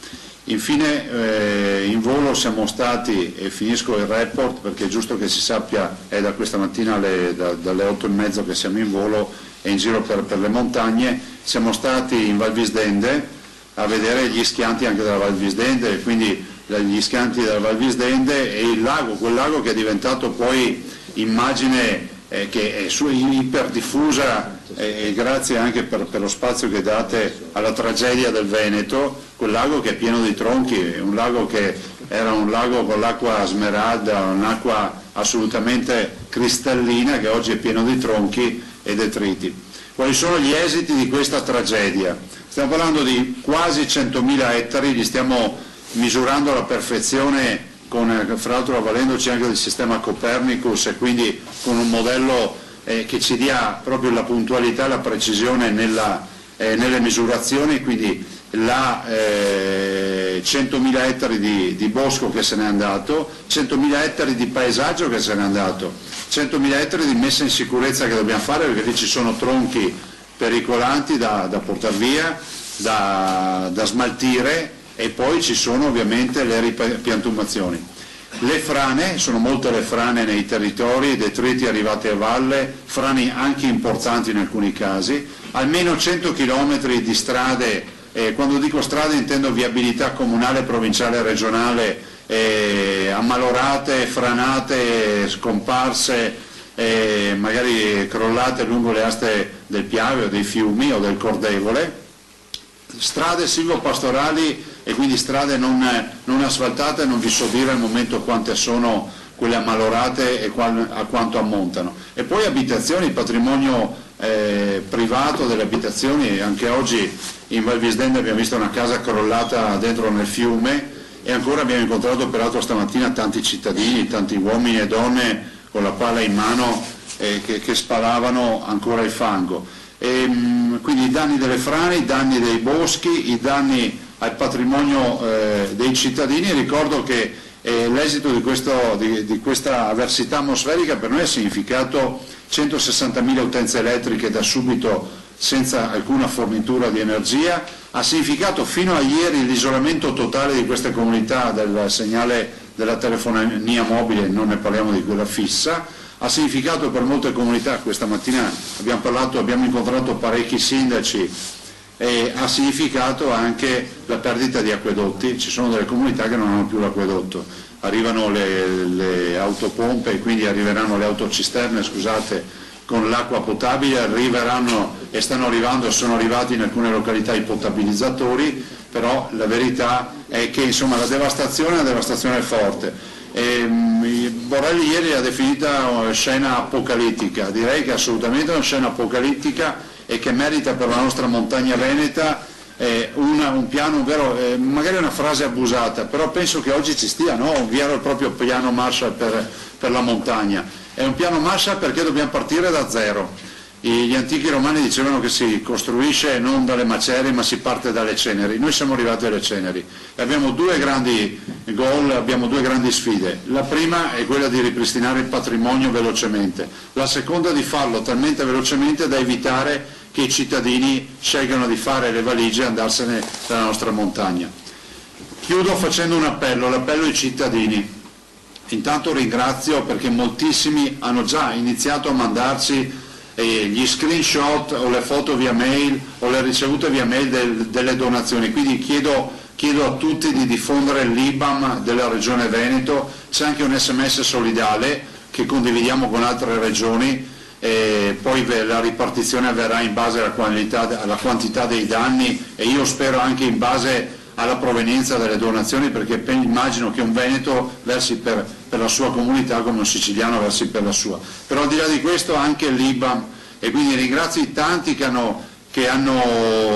si sono adoperati per già provvedere alle loro donazioni. Ringrazio tutti quelli che hanno lavorato, a iniziare ovviamente dalla Protezione Civile, il mio assessore, i volontari della Protezione Civile, l'Esercito, la Croce Rossa, e la Prefettura di Belluno in questo caso, ma tutte le prefetture del Veneto, i Vigili del Fuoco, e la Protezione Civile Nazionale, e gli alpini, i volontari, tutti quelli che ho dimenticato, veramente grazie di cuore a tutti e grazie al mondo della comunicazione. Siamo stati un po', come si può dire, non voglio dire dimenticati, immagino che c'erano sicuramente notizie che arrivavano dalle agenzie, facciamo vedere l'acqua all'interno della Basilica di San Marco o Portofino e tutte grandi emergenze, però oggi sul terreno c'è una grande tragedia che è quella del Veneto, quindi vi chiedo ancora di esserci a fianco e di sostenere questa nostra sfida. Ringrazio anche chi ha telefonato ed ho chiuso, il Presidente Mattarella che ieri ha chiamato, come avete avuto modo di sapere dalle agenzie, esprimendo la sua vicinanza e dicendo che si tiene ora dopo ora costantemente aggiornato sulle vicende del Veneto. Ringrazio il Presidente Vučić che mi ha contattato della Serbia, anche lui per esprimermi la solidarietà e la vicinanza, sapete che c'è questo rapporto di amicizia con questa comunità. Ringrazio i padri e i frati di San Francesco di Assisi che hanno voluto scrivermi proprio stanotte e esprimere la loro vicinanza con una preghiera, e penso che questo sia un bel segnale sempre per la nostra comunità. Grazie ancora al Ministro Salvini, grazie per essere qui, perché sentiamo il Governo vicino, lo è stato in questi giorni, in queste ore, lo è ancora di più oggi fisicamente. Grazie. Passo la parola al Ministro. Sì, grazie. Io ovviamente oggi avevo in preventivo un po' di celebrazioni per il 4 novembre, ieri sera ho ritenuto doveroso saltare qualche celebrazione, qualche deposizione di corona per venire a seguire il problema di oggi. Sono in contatto con il Presidente del Consiglio che unisce in un abbraccio il paese che soffre dal Veneto alla Sicilia. Ci siamo divisi i compiti da nord a sud, in questo istante lui a Palermo, io sono appunto nel Bellunese, nel pomeriggio sarò a Terracina in provincia di Latina, quindi vediamo di unire gli sforzi e la ricostruzione. Non a caso il 4 novembre, un secolo. Io non ho trovato gente rassegnata, non ho trovato gente che aspetta che accada qualcosa dall'alto, che provveda lo Stato, la sorte o il prossimo. Ho trovato gente che stava scavando da 3, 4, 5 giorni. Non porto solo solidarietà, è da 2 o 3 giorni che stiamo cercando soldi in cassetti e cassettini senza nuovi provvedimenti di legge. Vi posso dire a spanne che al di là della solidarietà e della vicinanza, che può far piacere, però penso di poter dire a nome del Governo che 250 milioni di euro siano già pronti e disponibili per tutte le comunità colpite da nord a sud da queste calamità, e continueremo a cercare per trovare altri fondi. Penso che sia un'occasione per riflettere sicuramente sugli eventi naturali. Se il vento tira a 180 all'ora e se il Piave rimbomba, ovviamente puoi limitare i danni. Una riflessione che va fatta, e farò col Presidente del Consiglio, col Ministro dell'Ambiente, però che prescinde da quello che è accaduto a Belluno o a Palermo, è che forse troppi anni di incuria e di malinteso ambientalismo da salotto, per cui non si tocca l'alberello e non si draga il torrentello, e poi l'alberello e il torrentello ti presentano il conto. E quindi quando si parlava di lasciar gestire la montagna alla gente di montagna e non magari a qualche sovrintendente da città, questa è una riflessione che avremo il diritto e il dovere di fare, perché il bosco vive, e se il bosco non lo curi, o se il greto del torrente o del fiume non lo draghi, evidentemente non è solo madre natura che si incattivisce, ma anche l'inerzia piuttosto che l'assenza o l'ignoranza dell'uomo a volte a causare questi disastri. Detto questo, ci sono comunità che si rimetteranno in piedi, ma che economicamente parlando avranno bisogno di sostegno, perché non vogliamo che si spopolino, e questo, ripeto, vale per il bellunese che ho visitato, così come per il palermitano.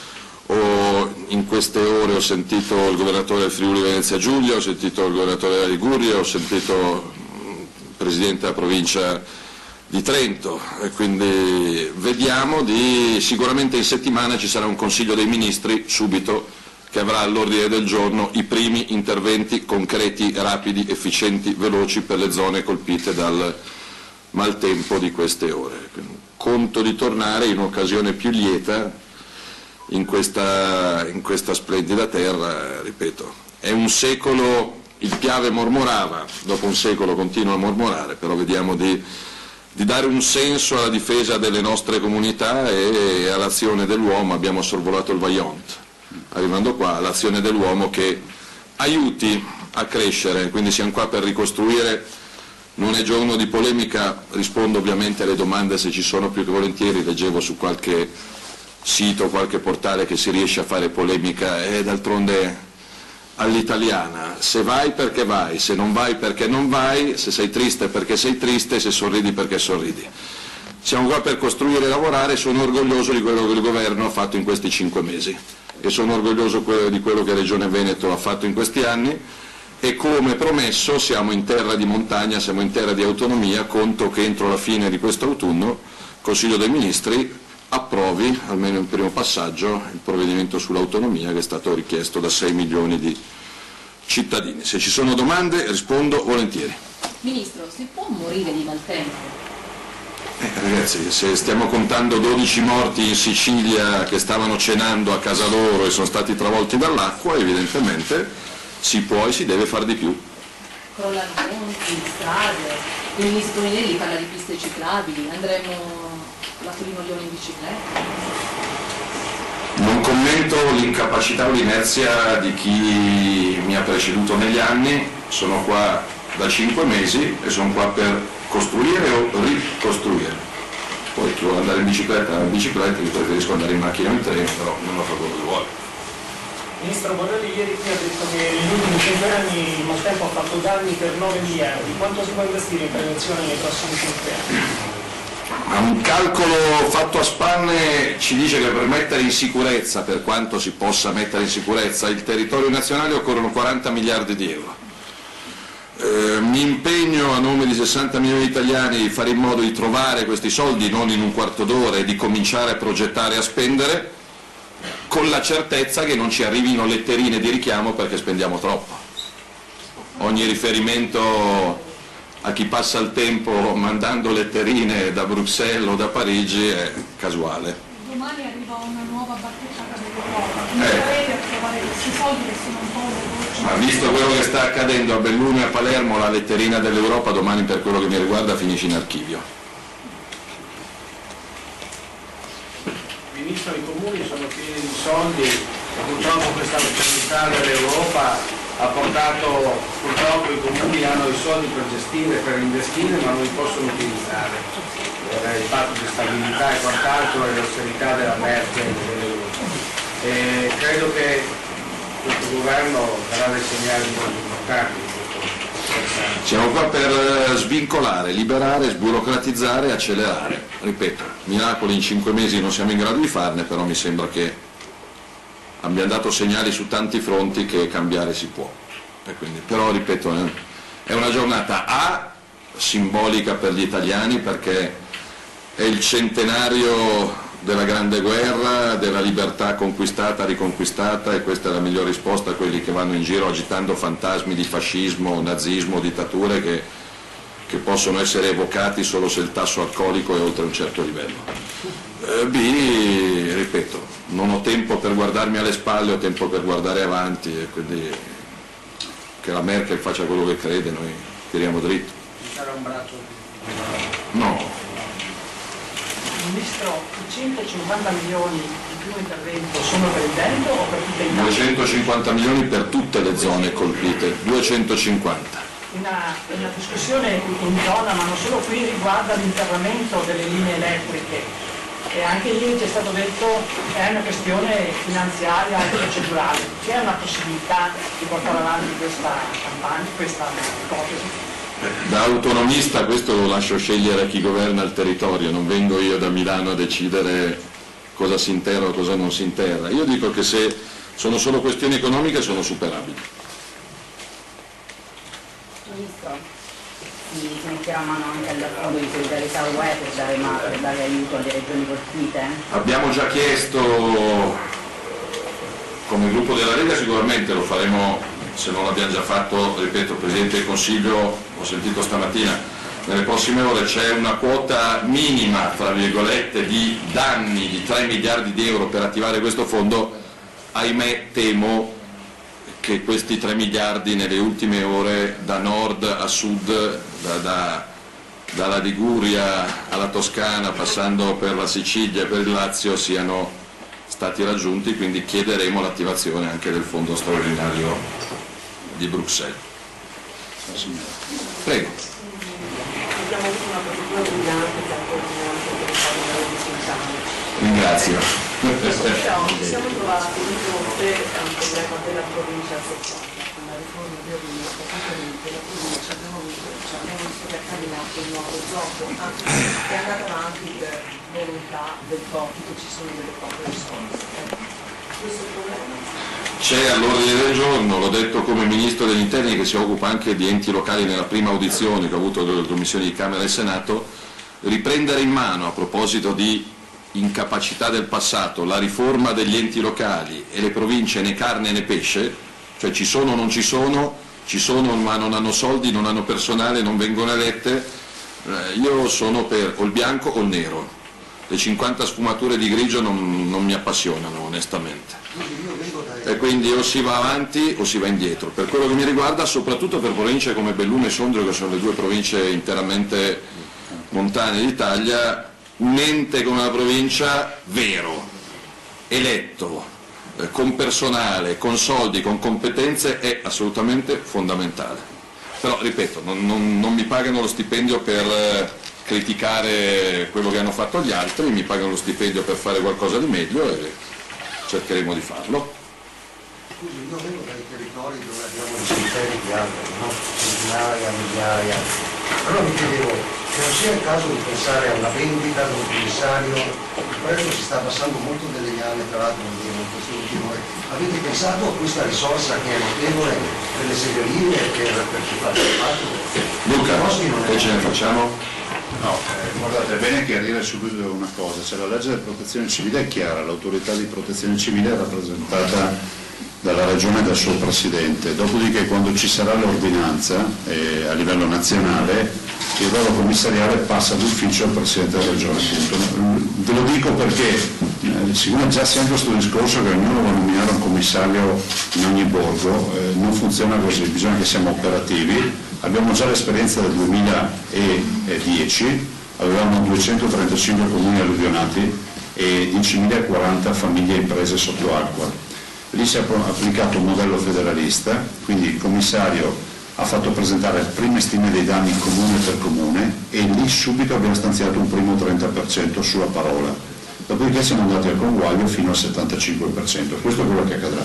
Per quanto riguarda gli schianti, i 100.000 ettari di abeti, perché sono tutti abeti, fra l'altro praticamente il 99,9% sono abeti, dovranno avere una gestione assolutamente innanzitutto rapida nell'asportazione. Dovremmo cercare di capire se sul mercato, e devo anche dire che delle aziende grosse, anche multinazionali, si sono proposte per recuperare il duro materiale, pagarlo e trasformarlo in prodotti industriali che non riguardano cippato ma riguardano pannelli o quant'altro, e insomma nell'ottica del rispetto, nell'alveo del rispetto della legge faremo queste cose. Alla fine dovremo presentare un piano di gestione dei boschi e qui coinvolgeremo l'Università di Padova, c'è il professor Cavalli fra l'altro che è un massimo esperto di silvicoltura, un gruppo di lavoro dove ripiantumeremo. La mia idea è quella che la piantumazione dovrà essere una piantumazione autoctona, quindi metterci sì abete ma anche l'arice dove ce n'è poco, metterci i ciliegi selvatici, i faggi, in maniera tale che siano boschi molto più performanti di quelli che abbiamo visto adesso. Questo è quello che accadrà. Ci vuole pazienza e avere fiducia, perché se non si ha pazienza e non si ha fiducia non si conviene niente. La valutazione forse è tutti questi tronchi che sono instabili, con quantitativi di neve che scenderanno furiosi. Ma noi non servono quelli che portano i problemi, sono quelli che portano soluzioni. Se avete soluzioni, chiamate. Presidente Zaia, questa è una zona dell'UNESCO, avete pensato di pensare anche...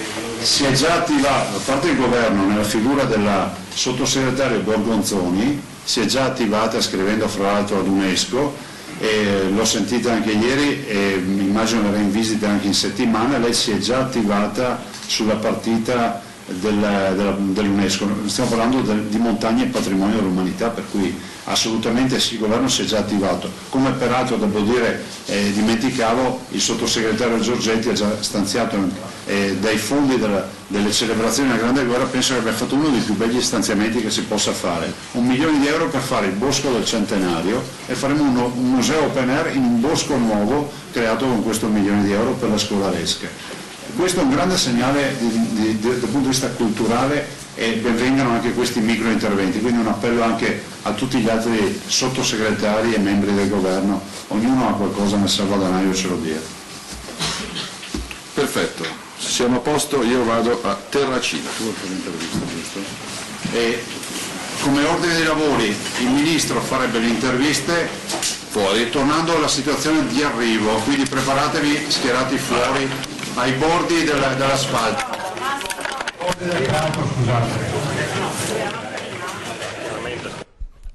Allora, adesso si stanno preparando ovviamente per queste interviste, quindi qualche istante per staccare la diretta e ascolteremo Le parole di Matteo Salvini ai microfoni dei nostri colleghi di Tiziana Bolognani, e avete sentito però quello che ha detto è molto molto importante. Tanto ho ricordato adesso Zaia, 1 milione di euro, avevo dato una cifra sbagliata prima, ma ci siamo confusi con i numeri in questi giorni, troppi. 1 milione di euro è per quanto riguarda i boschi dell'altopiano e utilizzando i fondi delle celebrazioni del centenario, ma ci sono 250 milioni di euro che Salvini dice il governo abbia già trovato appunto per, vediamo ancora le immagini, va benissimo, questo è l'arrivo di Salvini e Zaia pochi istanti fa, prima della conferenza stampa, avete capito, molto rapida, anche perché ovviamente al di là delle celebrazioni del 4 novembre che sono saltate per quanto concerne Salvini, deve volare a Terracina dove ci sono stati altri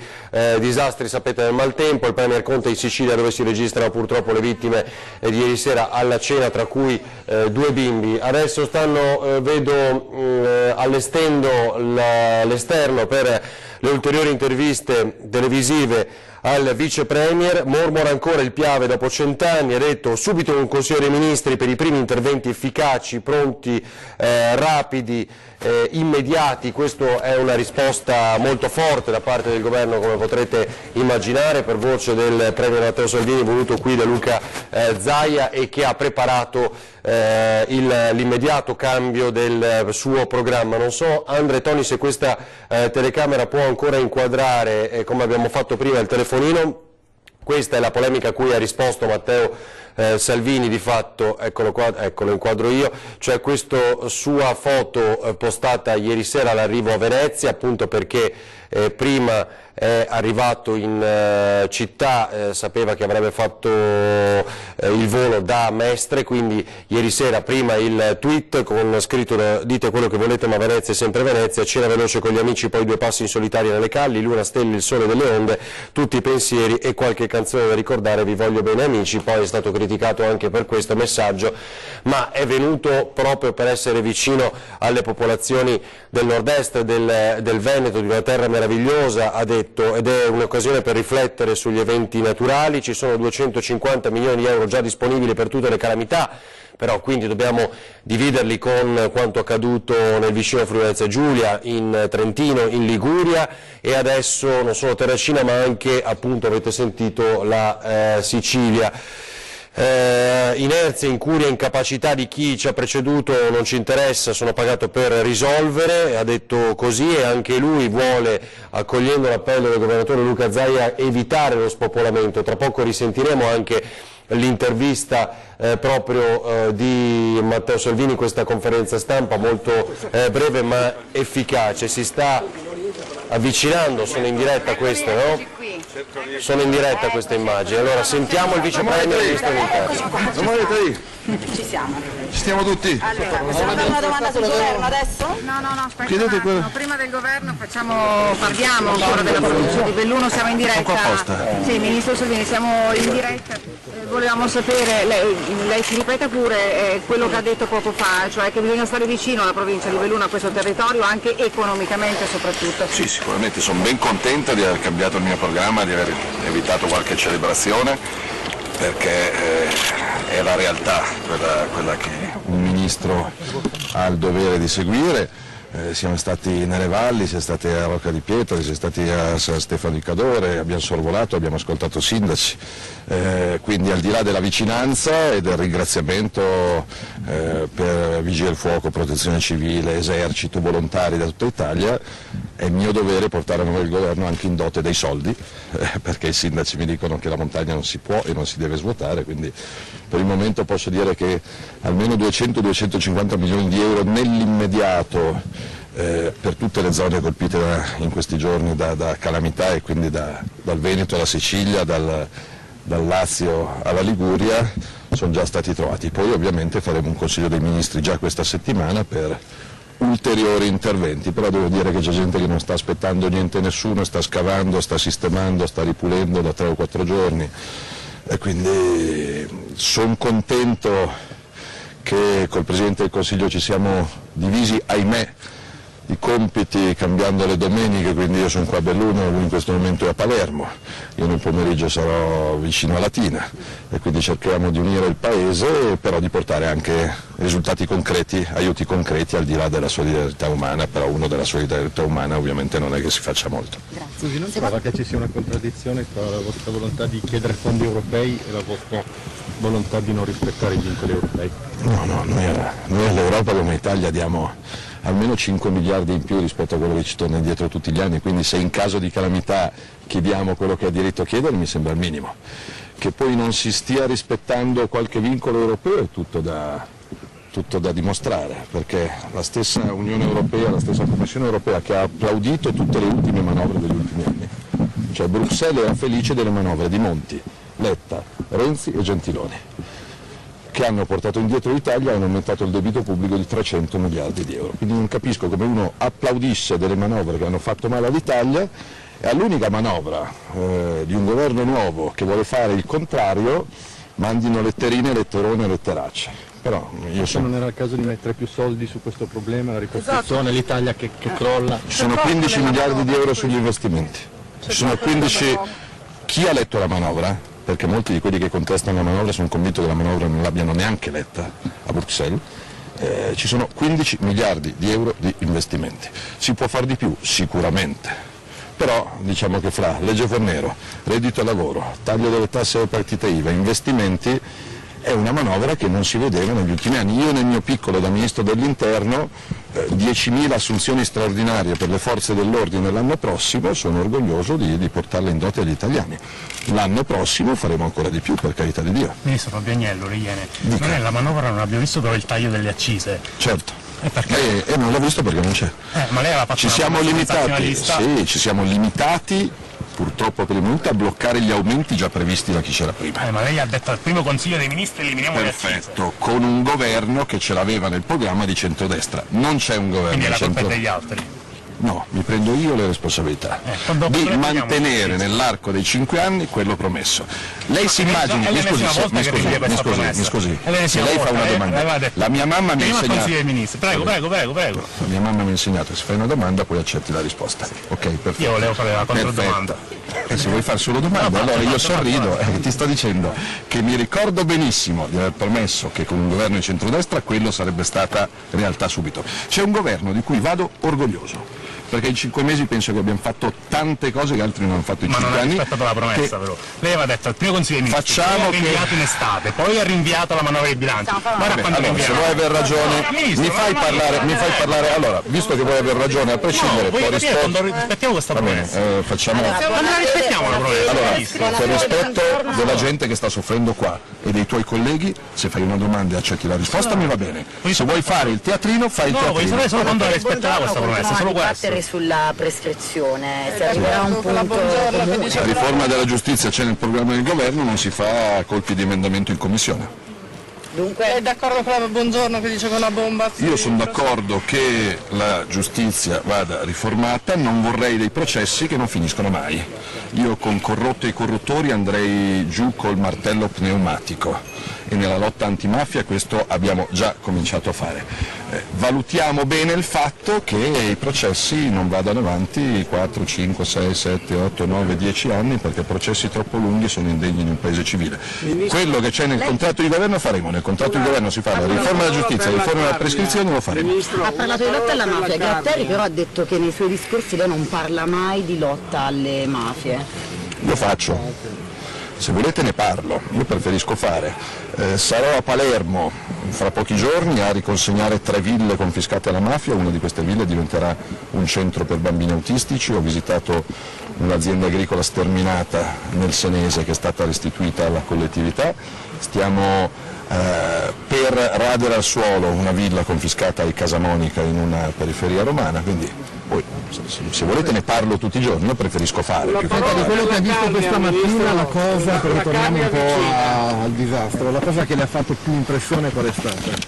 Ma le posso dire di aver parlato con donne e uomini che avevano perso tanto se non tutto, che sorridevano, mi stringevano la mano, non mi chiedevano niente, mi dicevano però non dimenticatevi. Quindi ho visto un'estrema dignità, maniche sollevate, volontari da Campobasso a Lucca, a Milano, e quindi nel dramma, perché se lo sarebbero e me lo sarei risparmiato, però il bello dell'Italia, quindi nessuno che aspetta niente. Ovviamente come governo non è che se non mi chiedono niente non faccio niente, so benissimo che servono soldi, perché ci sono intere zone di montagna che senza un'economia rischiano di svuotarsi, quindi torneremo con fatti concreti. Arriverà lo stato di emergenza. Mi sembra evidente qua e non solo qua, purtroppo. Per la carne, Ministro, una parola. No, parole sì, parole ci sono anche per Trento, per Bolzano, vediamo di tirare fuori i soldi al di là delle parole. Grazie. Grazie a voi. Grazie. Faccio una battuta. Un attimo. Facciamo ora una battuta con il governatore Zaia. A parte che ci sono... Adesso parlo.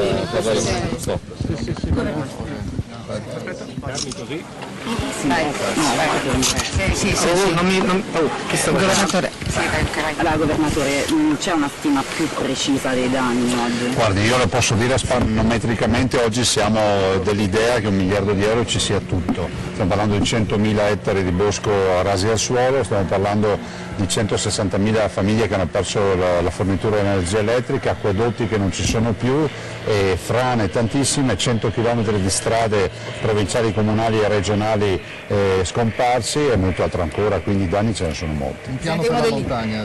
Un piano Marshall per la montagna, iniziamo a ricostruire dalle ceneri, come dicevano gli antichi romani, facciamo un bel progetto, è un progetto che ci permette anche di rilanciarla questa montagna, sarà un rinascimento per la nostra montagna e le cose non accadono a caso, avremo i mondiali di sci del 2021, ci batteremo ancora di più per avere le Olimpiadi del 2026 perché sanno anche loro l'ulteriore volano per farla rilanciare questa montagna. Rilanciamo anche le linee elettriche, Presidente? Con l'Enel. Noi ci siamo, abbiamo un buon rapporto con Enel Eterna, stiamo parlando di interramenti ove è possibile, perché giustamente i tecnici ci dicono guardate che non si può intervenire o peggio ancora interrare dove comunque è zona di frana, sapendo che inevitabilmente poi la condotta se ne va via. Ora la scusa degli alberi però attorno alle linee non c'è più, quindi bisogna intervenire in una maniera più decisa. Ma sì, soprattutto guardate, assieme al Ministro Salvini abbiamo visto i tralicci piegati e accartocciati come fossero di carta, quindi la forza del vento è stata estrema. Oggi dobbiamo pensare che dobbiamo rifare l'immagine di tutta questa montagna veneta. Cambio di piano per quanto riguarda i fondi di confine, accadrà qualche cosa? Per esempio nella Gordino c'era una ciclabile ma non esiste più. Ma guardi, in generale dico che i fondi di confine verranno dedicati a mio avviso ancora di più a chi ha avuto grane, a chi ha avuto vittima di questa catastrofe, poi il resto se ne parlerà. Stagione sciistica?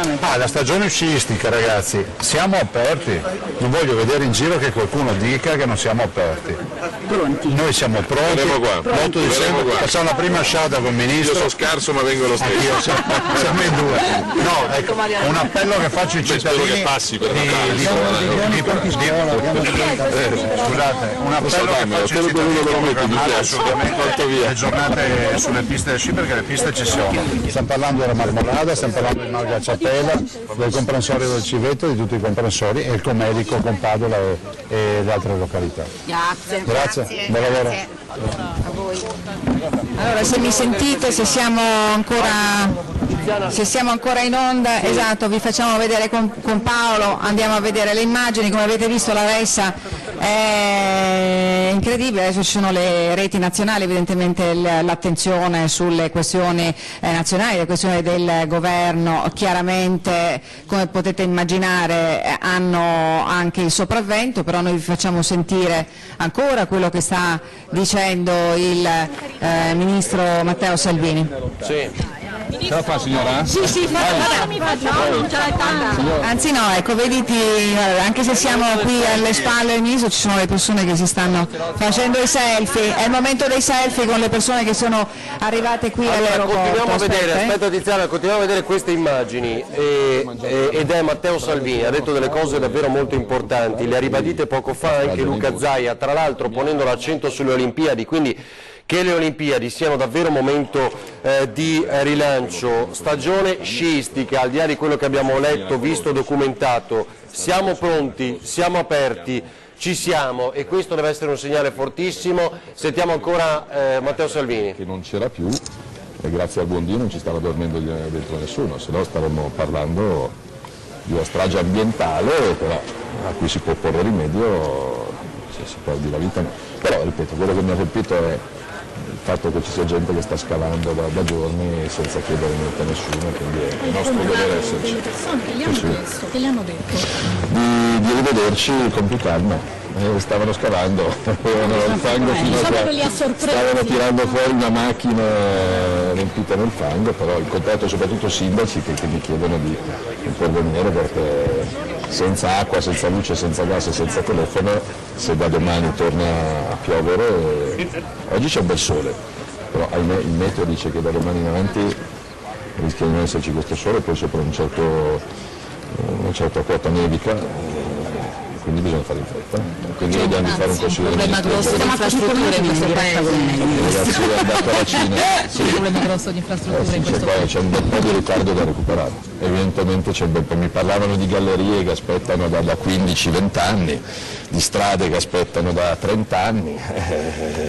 Stiamo parlando di una delle zone turistiche più belle, più belle. Sì, poi mi parlava anche però di collegamenti sciistici che sono bloccati perché la sovrintendenza sta valutando l'impatto sull'uccellino. Per carità di Dio, io ho estrema sensibilità per gli uccellini, però se facciamo spopolare le zone di montagna e non curiamo i boschi, poi rischia di venire giù tutto. Vado. Grazie. Allora Tiziana, finisce qui dunque l'incontro tra Luca Zaia e il vice premier Matteo Salvini, che adesso sarà accompagnato, immaginiamo, all'elicottero per raggiungere Terracina, mentre il premier Conte è in Sicilia, dove ci sono molte vittime, lo sapete, dalla serata di ieri, tra cui 2 bimbi. Con le immagini andiamo. Con le immagini andiamo dietro il Ministro dell'Interno che va a salutare tutti gli uomini e le donne e gli uomini della Protezione Civile, l'unità di crisi qui a Belluno. Un saluto doveroso per il lavoro che stanno svolgendo da domenica scorsa. Naturalmente noi non possiamo entrare, però io credo che Paolo forse con l'occhio della telecamera vi sta facendo vedere che cosa sta capitando all'interno finché non chiuderanno la porta, perché ci pare questa l'intenzione degli uomini della sicurezza del Ministro Salvini. Allora, solo per ripetere 2 concetti, sono davvero molto importanti, questi 250 milioni sono per l'intero territorio nazionale, ma anche lo stesso Matteo Salvini ha detto che non bisogna spopolare la montagna, chi è del territorio deve poter fare, e quindi perché conosce, non ci si deve fermare ai comitati. Adesso vi trovo la sua frase: forse troppi anni di incuria e malinteso ambientalismo da salotto, così ha detto. E poco fa anche Luca Zaia, importantissimo nel dire che in montagna bisogna andare, che bisogna fare questa stagione sciistica, siamo pronti, ci diamo da fare subito, ha detto Luca Zaia, ponendo anche un nuovo orizzonte che è quello delle Olimpiadi del 2026. Padrin, Salvini che se ne vanno. Ecco. Guarda, c'è gente che chiede ancora i selfie, Ecco.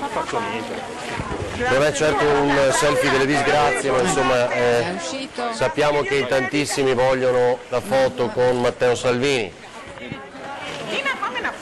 Chi è che la fa la foto? Sì, siamo proprio fuori all'esterno della sala operativa provinciale della Protezione Civile e tra poco evidentemente il Ministro ha già detto, ha ripetuto devo andare a Terracina, è evidente che il Ministro ha necessità di spostarsi in un altro luogo dei disastri che il maltempo sta facendo in tutta Italia. La notizia di Palermo evidentemente non poteva essere sottaciuta neppure oggi, neppure durante questa conferenza stampa. Oggi a Palermo, nel Palermitano, dove ci sono stati 10 morti, è volato il Presidente del Consiglio dei Ministri Conte. Adesso ecco il saluto ufficiale con il Vice Premier Matteo Salvini che si appresta a raggiungere l'elicottero, ancora stretta di mano.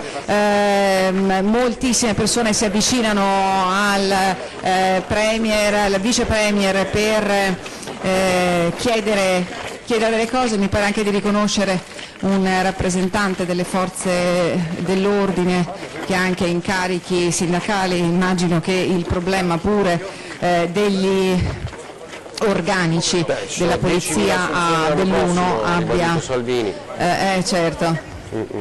Sì, certo.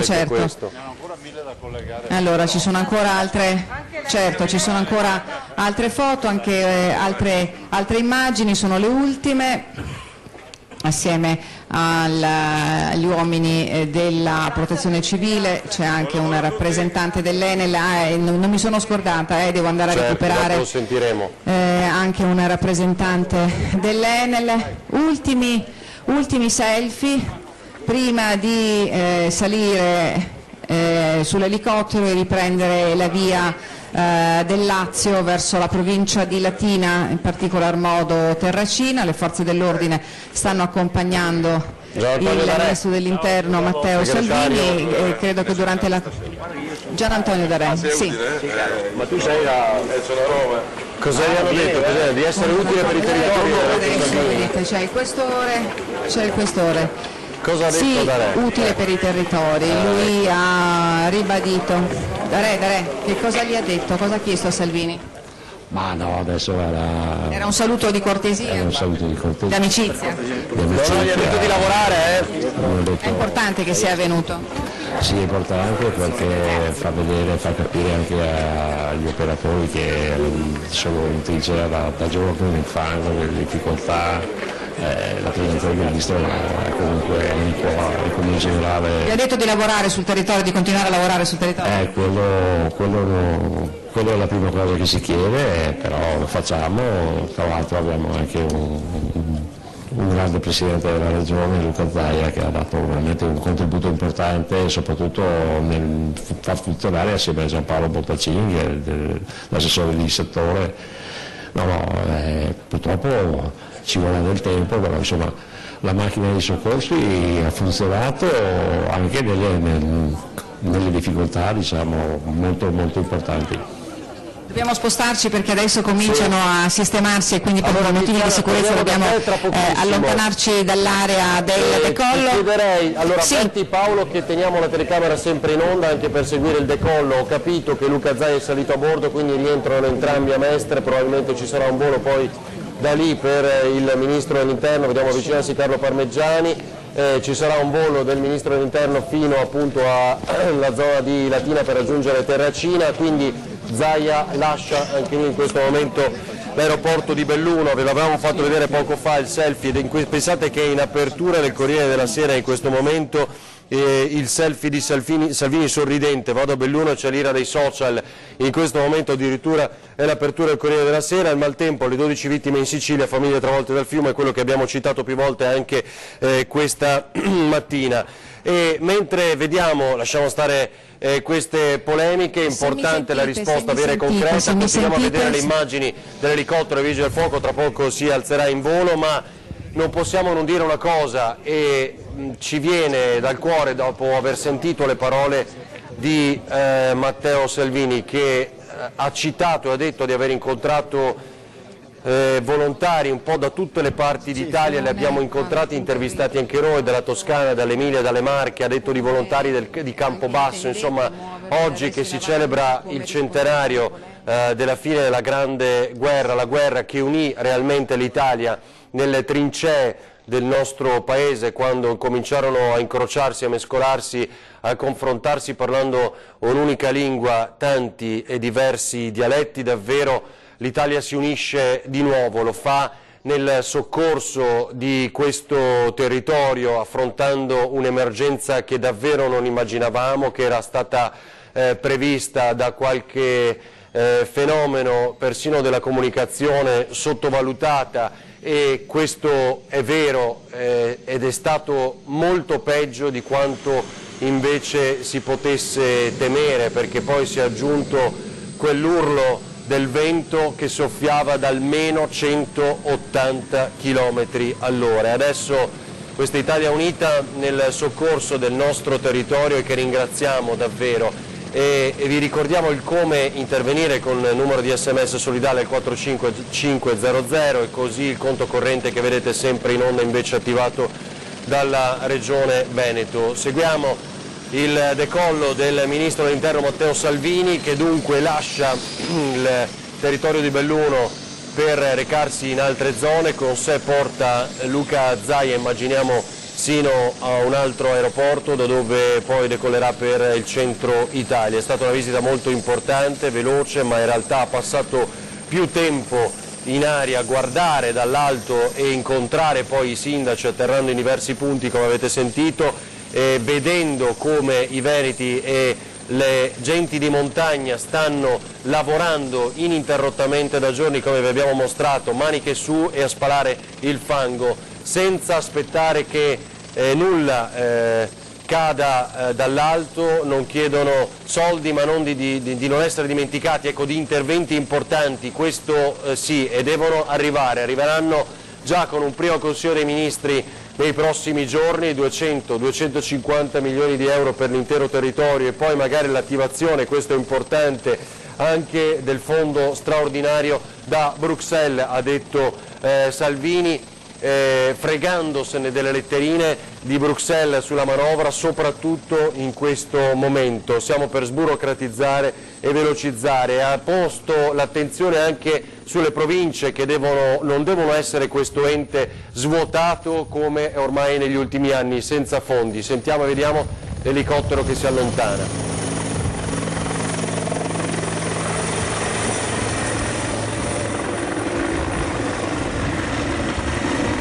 Ferdinando, se mi sentite? Vai Tiziana. Ferdinando, se mi sentite? Sì, allora io ho recuperato l'amministratore delegato di Enel Distribuzione, è distribuzione, perché probabilmente è giunto il tempo anche per noi di fare chiarezza su le responsabilità che in queste ore vengono addossate, dice ingiustamente, nei confronti di distribuzione. C'è qualcuno che non ci sta mettendo la faccia?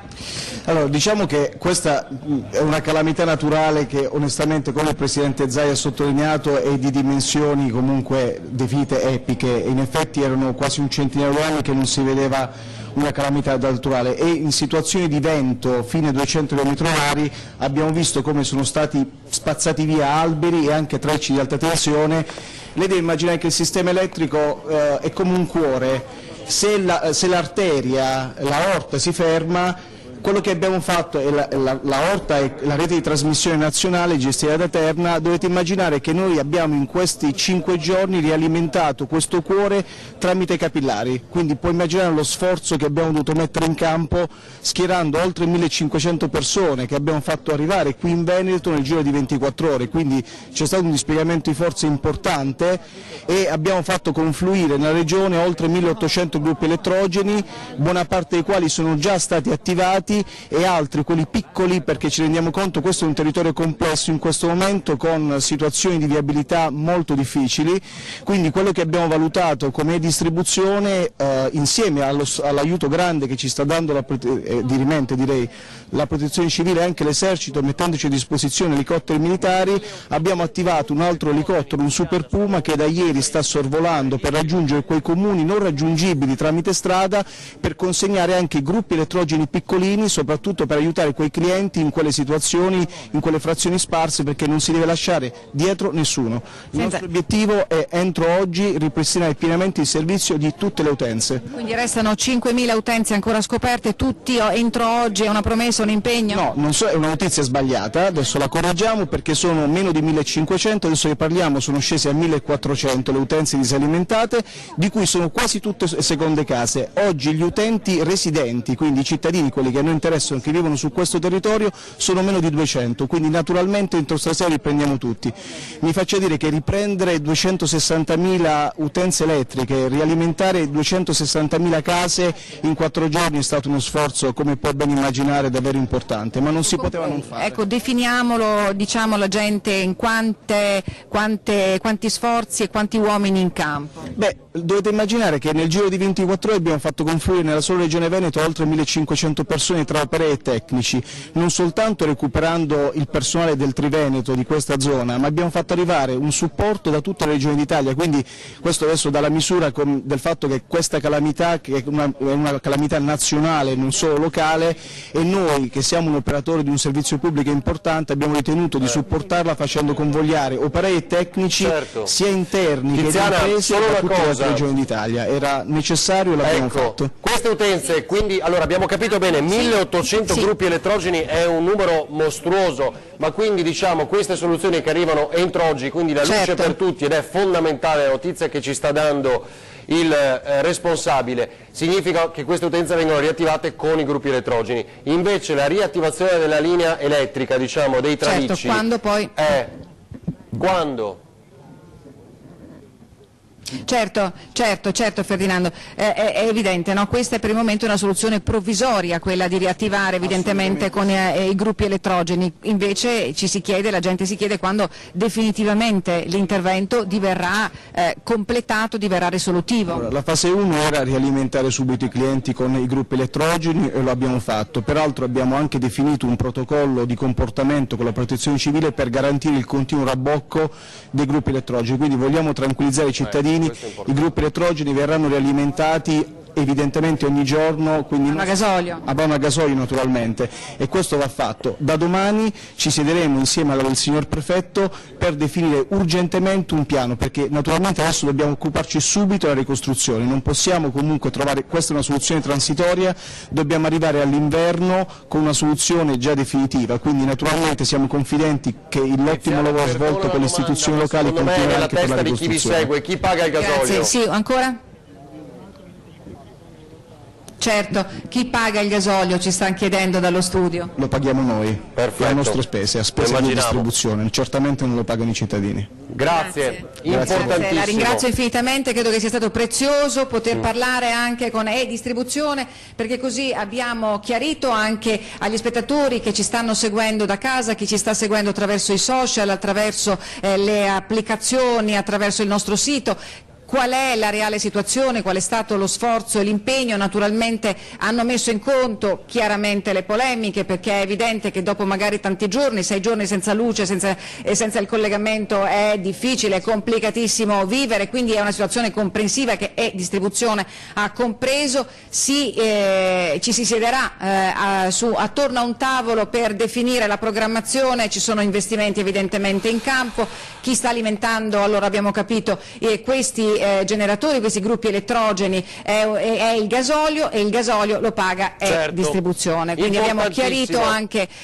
questo argomento per evitare polemiche. Esatto, ecco. Tiziana, bene, io Ferdinando così ti restituisco la linea, ci fermiamo un attimo. Esatto, allora adesso noi diamo spazio anche a Lucio e Daniela, appena hai altri contributi, il Presidente della Provincia, insomma altre persone che tu incontrerai lì, facci sapere, torniamo subito da te, ma adesso andiamo, grazie a Tiziana Bolognani e Paolo Sanavio, andiamo da Lucio Zanato e Daniela Sizzia, appena è pronto il collegamento. Io vi ricordo appunto quanto detto sino ad adesso, era fondamentale ascoltare anche il funzionario e rappresentante di E-Distribuzione, anche perché abbiamo letto di moltissime polemiche in questi giorni ed era inevitabile. Sapete che la stessa Antena 3 è andata in onda con le dirette di 2 delle nostre televisioni per 48 ore, rialimentando in continuazione il gruppo elettrogeno in modo da garantirvi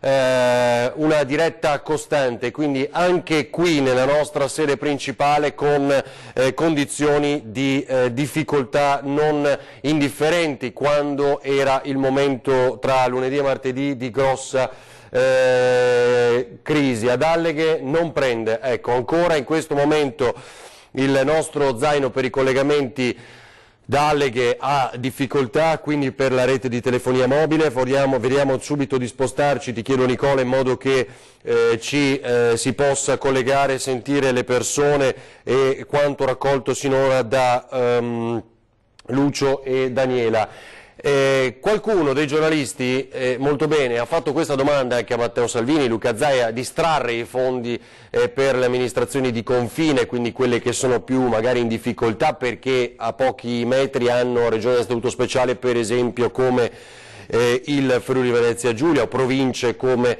Trento e Bolzano, insomma, che non sono molto distanti ovviamente da noi, dalle nostre montagne. Era una proposta che ha avanzato ieri in diretta ad Antena 3 proprio l'assessore regionale al turismo Federico Caner, che speriamo venga accolta. Ci sono per esempio lì 80 milioni di euro che sono già destinati ma mai spesi sino ad adesso, e Luca Zaia stesso ha detto speriamo, quindi mentre continuiamo a vedere le immagini ti chiedo, Tony e Andrea, che speriamo che vengano destinati appunto ai comuni che sono stati colpiti. Ha visto anche l'opera dell'uomo, quello che l'uomo può causare, cioè il Vajont che ha sorvolato oggi Matteo Salvini, lo ha voluto citare. Ci sono 40 miliardi di euro per mettere in sicurezza il Paese, non voglio alcuna letterina di richiamo da Bruxelles, deve essere un'occasione per riflettere, forse troppi anni di incuria, ha detto, e di malinteso ambientalismo da salotto.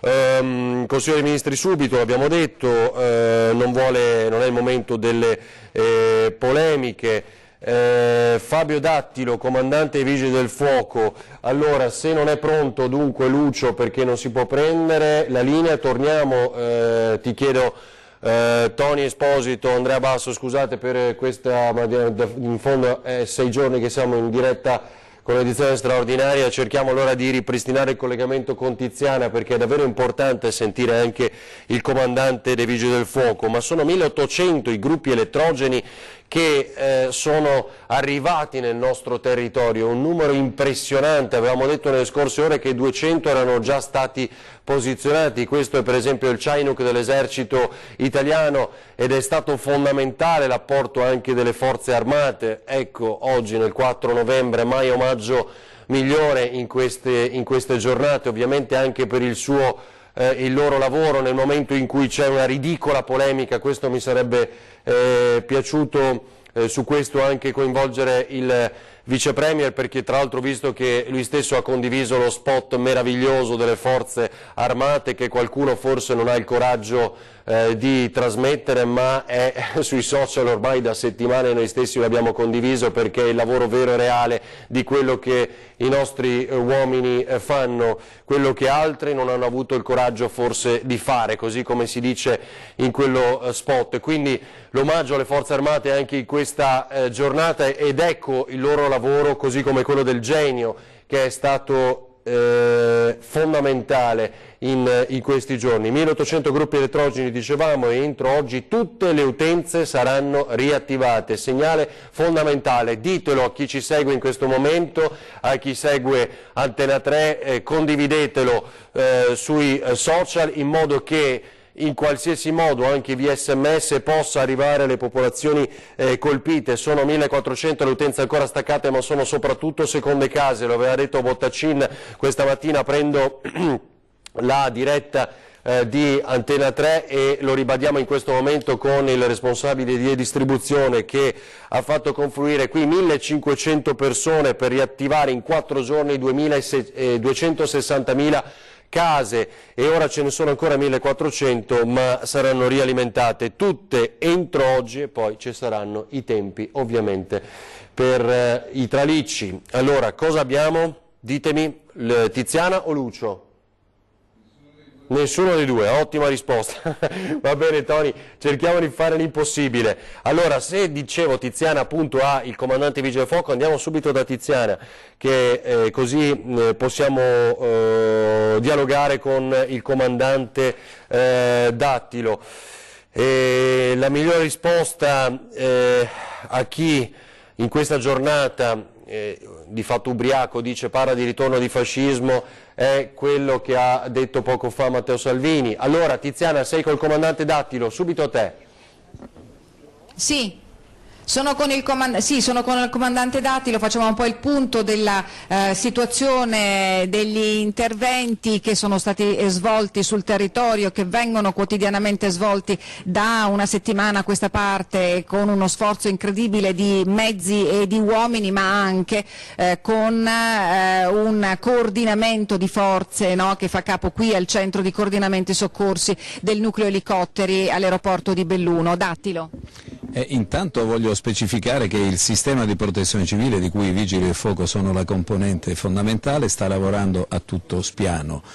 Devo dire che come la giornata di oggi c'è un po' di sole, anche cominciamo a vedere un po' di luce nelle zone più isolate, come ad esempio la Valle dell'Agordino, i territori prossimi sopra il comune di Cencenighe, Taibon, fino ad arrivare alla Serra di Sottoguda.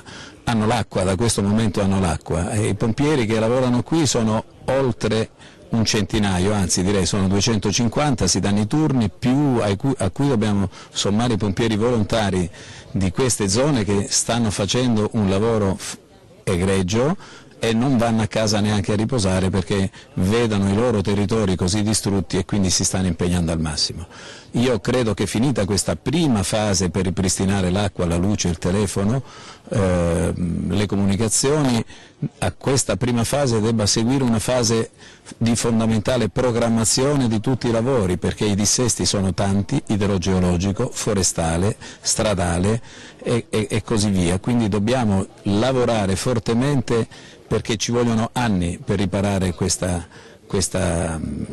provincia e per far sì che gli abitanti non l'abbandonino, che si sentano aiutati a rimanere, a sfruttare il loro lavoro, soprattutto quello della stagione sciistica, di queste bellezze naturali, perché se anche questa gente abbandonasse questi territori, il territorio diventa ancora più vulnerabile a questi eventi calamitosi.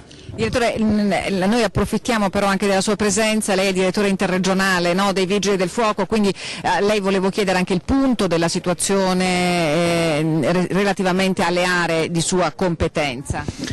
Il punto è abbastanza favorevole, ho detto la zona più terribilmente colpita è stata quella della Valle dell'Agordino, dove avremo strade che sono a carreggiata ridotta e lo saranno ancora per molto tempo. Però la viabilità tutto sommato ora ha consentito di arrivare dappertutto, abbiamo ripristinato la corrente, hanno ripristinato i telefoni quasi dappertutto, quindi ci sono delle sacche ancora che resistono, ma da un punto di vista meramente dei Vigili del Fuoco devo dire che noi abbiamo 5 sezioni operative che lavorano, più una che viene dal Friuli, concentrate in tutta la provincia, ma vedo che i COM di Feltre e il COM del Comelico stanno, come dire, andando in una fase di virgolette normalità, come ho detto prima. Finita l'emergenza si deve pensare ai lavori strutturali, mentre ancora nel COM dell'Agordino c'è molto da fare. Grazie al comandante Dattilo. Ferdinando, ti restituisco la linea, so che sto sentendo in interfono Daniela Sizzia che assieme a Lucio Zanato sono nelle zone dell'Agordino, ti restituisco la linea se sei d'accordo e ci risentiamo tra poco. Assolutamente sì, Tiziana, quando siete pronti torniamo a collegarci con voi. Vi faccio vedere questo video che è davvero impressionante. Lo hanno appena girato colleghi, è uno di quelli che gira sul web, il respiro dei pendii, ma in realtà non è un respiro, ora capirete che cos'è. Lo ha condiviso Promozione Belluno e Provincia, vediamo se lo trovo, adesso sarà dura perché ne hanno tantissimi, tra poco niente, lo cerco, eccolo qua. Scusami Tony, ma davvero al volo, vediamo questo video. Eccolo qua, lo faccio ripartire, attenzione, guardate cosa succede, guardate il terreno, guardate, sembra un profondo respiro della montagna, porto più in su, guardate, ma invece è un'altra cosa, sono gli alberi spinti dai 20 a 180 km all'ora che quindi inevitabilmente tirano con sé quella parte di terreno. Promozione Belluno e Provincia ha condiviso questo video che sembra davvero impressionante, come il gigante che ha schiacciato quegli alberi fosse sottoterra e respirasse a pieni polmoni. Si alza il terreno, lo vedete, l'erba, i pendii con questi alberi che lo tirano perché quasi pressati, ormai schiacciati, come degli stuzzichini da Shanghai finiranno poi a terra. Davvero impressionante. Allora vedo Daniela, con chi parli? Daniela, sei pronta? Allora Lucio Zanato e Daniela Sizia, dove siete? Sì, sono prontissima. Ferdinando, noi siamo ad Alleghe, siamo arrivati un po' più in alto perché, come puoi capire, è difficile collegarci. Quello che vedete alle mie spalle è il lago che si è abbassato, l'acqua si è abbassata e è difficile, non so se riuscite a vederlo, ma è un lago proprio di detriti, alberi, fango, foglie, c'è veramente di tutto. Ci diceva anche dalla protezione civile, dal COC, dalla sede qua di Alleghe, ci dicevano un po' uno sfogo, ci hanno abbandonato. Noi siamo arrivati qua, abbiamo trovato il signor Bruno. Signor Bruno, sì. Mai visto una cosa del genere? Mai vista una cosa del genere, guardi, c'è ancora nelle orecchie il vento di quella sera che non so se passerà, insomma. Alberi, ci diceva che venivano buttati giù come fossero stecchini? Sì, come fiammiferi, si sentiva solo il rumore che cadevano e basta, insomma. Una cosa pazzesca era, pensavo che inizia a fine il mondo quasi. In 2 ore, perché il telefonino metteva dalle 8 alle 10 che era il massimo della tempesta, diciamo. Io guardavo l'orologio che ogni 10 minuti che passassero queste 2 ore, insomma, ecco. E non finiva mai? E non finivano mai, ecco, perché è un disastro veramente. Quella sera, non so, non ho mai sentito una cosa del genere. Tantissima paura, fra l'altro ci diceva che poco più avanti qui c'è anche una frana. Sì, c'è una frana in movimento, sì, che adesso non so cosa decideranno, insomma, comunque è in movimento, per il momento la strada è aperta, ma poi se piove o comunque deve cadere quella frana là, insomma, in pericolo, perché se cade c'è la strada, poi sotto sono tutte le case, no? È un pericolo, insomma. Molto pericolosa. Sono venuti qui dalla protezione civile per cercare di sistemare? Sì, al momento sono venuti, hanno sistemato gli alberi in mezzo, tutto quello per dare il passaggio, quello l'hanno fatto, insomma. Poi sono andati via perché erano altre zone, insomma, comunque il servizio primario è stato fatto, ecco. Senta, Salvini oggi diceva proprio a Belluno, diceva 250 milioni subito per le zone colpite, che cosa pensa? Io penso positivo e speriamo che sia vero e che arrivino, insomma, perché ne abbiamo veramente bisogno, insomma, no? Anche perché si sta venendo avanti la stagione invernale e qui purtroppo lavoriamo col turismo, con la neve e abbiamo bisogno di portare avanti anche quello, insomma, no? Ecco, qualcuno dice c'è paura perché la stagione sia già compromessa. Ma compromessa non penso, insomma, perché qua la gente ci dà da fare e lavora, e quindi no, compromessa no proprio, insomma, ecco. Daniela. Non penso proprio che sia compromessa. Ecco, quindi insomma vi aspettate di risolvere, insomma, questa situazione di emergenza anche nel... Sì, dimmi Ferdinando. Scusami, solo per capire, perché ovviamente la preoccupazione di Zaia, così come di Salvini questa mattina, è che ora ci sia un ulteriore spopolamento, no, nelle nostre montagne.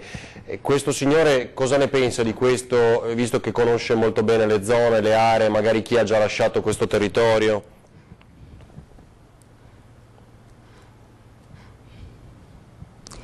Ecco, dallo studio dicevano che insomma la preoccupazione è che ci sia un ulteriore spopolamento sulle montagne. Lei che cosa pensa dopo questo fatto? No, ancora più assieme.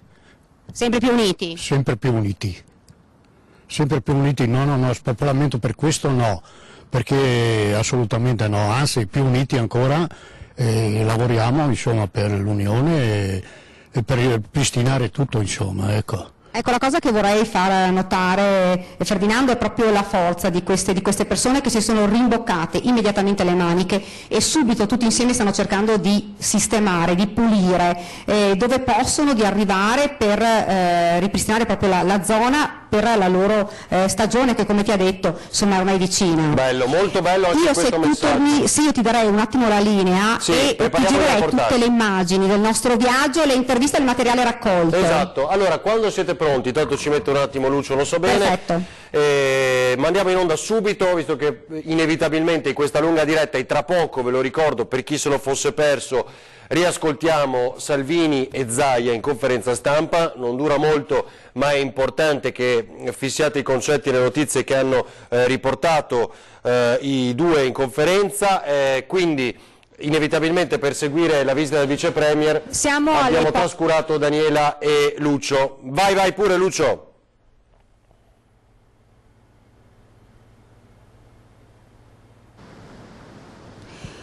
Siamo alle porte di Agordo, a Ponte Alto, vedete alle mie spalle la parte dell'argine della strada che è crollata là in fondo. Io sono qua con il signor Rosario, voi state ripristinando proprio l'argine? Su incarico del Genio Civile stiamo rifacendo gli argini del cordevole in modo che la frana non ceda di più. Sì. Ecco, il problema poi è che domani e dopodomani invece è prevista pioggia, non è indifferente? Tenteremo di andare avanti il più possibile perché dobbiamo anticipare il brutto tempo. Se il cordevole aumenta ancora può fare danni ulteriori. Ecco, cosa può accadere in questo momento? Qual è il rischio maggiore? Che la strada cada di più, crolli di più. Noi stiamo cercando di fargli il piede e riarginare il torrente in modo che non eroda. Ecco, abbiamo visto passando lungo la strada non solo gli alberi, se Lucio si gira dall'altra parte ci sono, vedete, gli alberi completamente sradicati, è una devastazione completa, non solo l'argine, e lì c'era una cabina, ve lo faremo vedere dopo, una cabina che si è piegata in due dal vento, uno scenario che non si è veramente apocalittico, che non si è mai visto, e la speranza appunto è che si riesca a sistemare questi argini, queste strade prima che arrivi il brutto tempo che è previsto proprio per domani e dopodomani.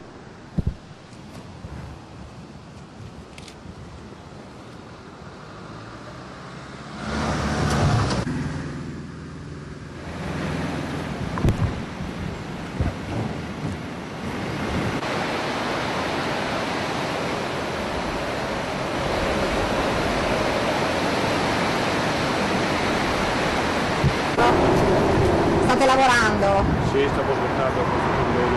Allora aspetti che le chiedo. Buongiorno, siamo a Cencenighe qui, giusto? State lavorando oggi? Sì, lavoriamo per mettere a posto un po' i danni. Noi siamo stati fortunati, perché qui a Cencenighe, a parte la paura per l'acqua, il torrente Biois, diciamo danni grossi non ne abbiamo avuti. Qui che cosa è successo? Ma qui niente, un po' in cantina, allagamenti, ma poca roba, poco.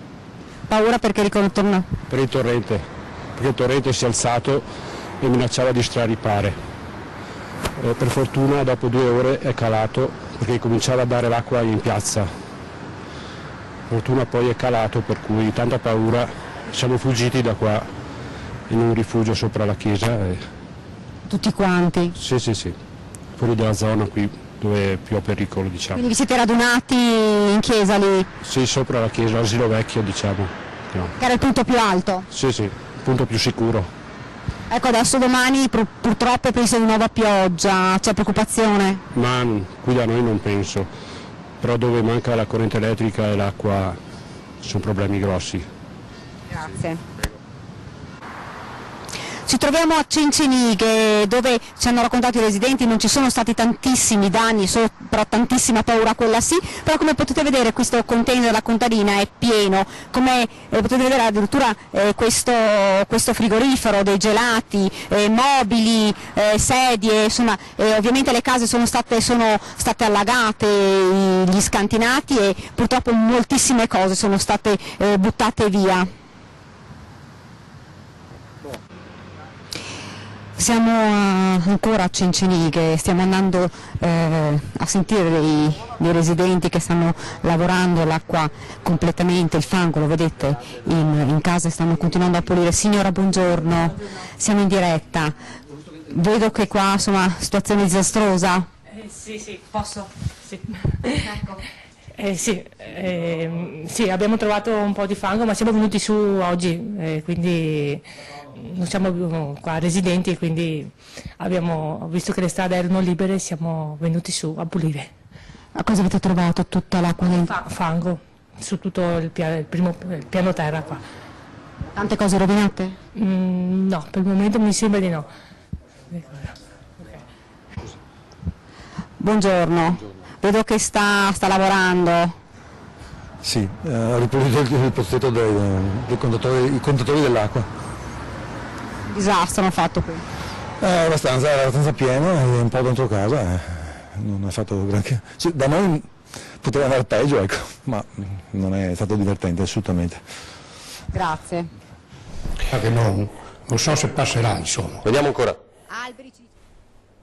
È in diretta. Allora, torniamo tra pochissimo da Daniele Lucio, così come Tiziana e Paolo. Eccolo qua, vi faccio vedere per completezza l'informazione. È una cosa che con molta probabilità è successa sulle nostre montagne.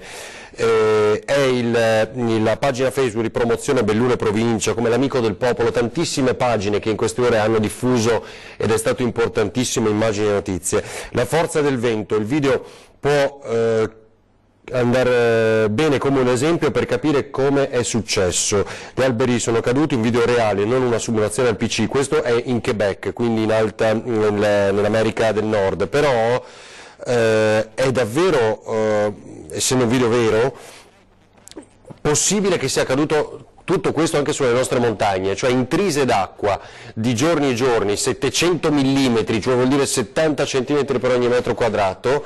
Cosa vuol dire? Che il vento spinge a 180 km all'ora questi alberi che fanno respirare la montagna fino a sradicarne il terreno, e quindi anche gli alberi, che poi sono caduti a centinaia di migliaia, avete sentito. Allora, adesso ci fermiamo davvero pochi istanti, perché in questi giorni sapete, la pubblicità è stata sospesa di fatto per garantire 6 giorni di informazione continua sulle nostre emittenti, e quindi dopo riascolteremo Salvini e Zaia. Quindi per quanti si sono persi la conferenza stampa di poco fa, la rivedremo insieme per capire le notizie che ha dato il vice premier Salvini. E tra poco.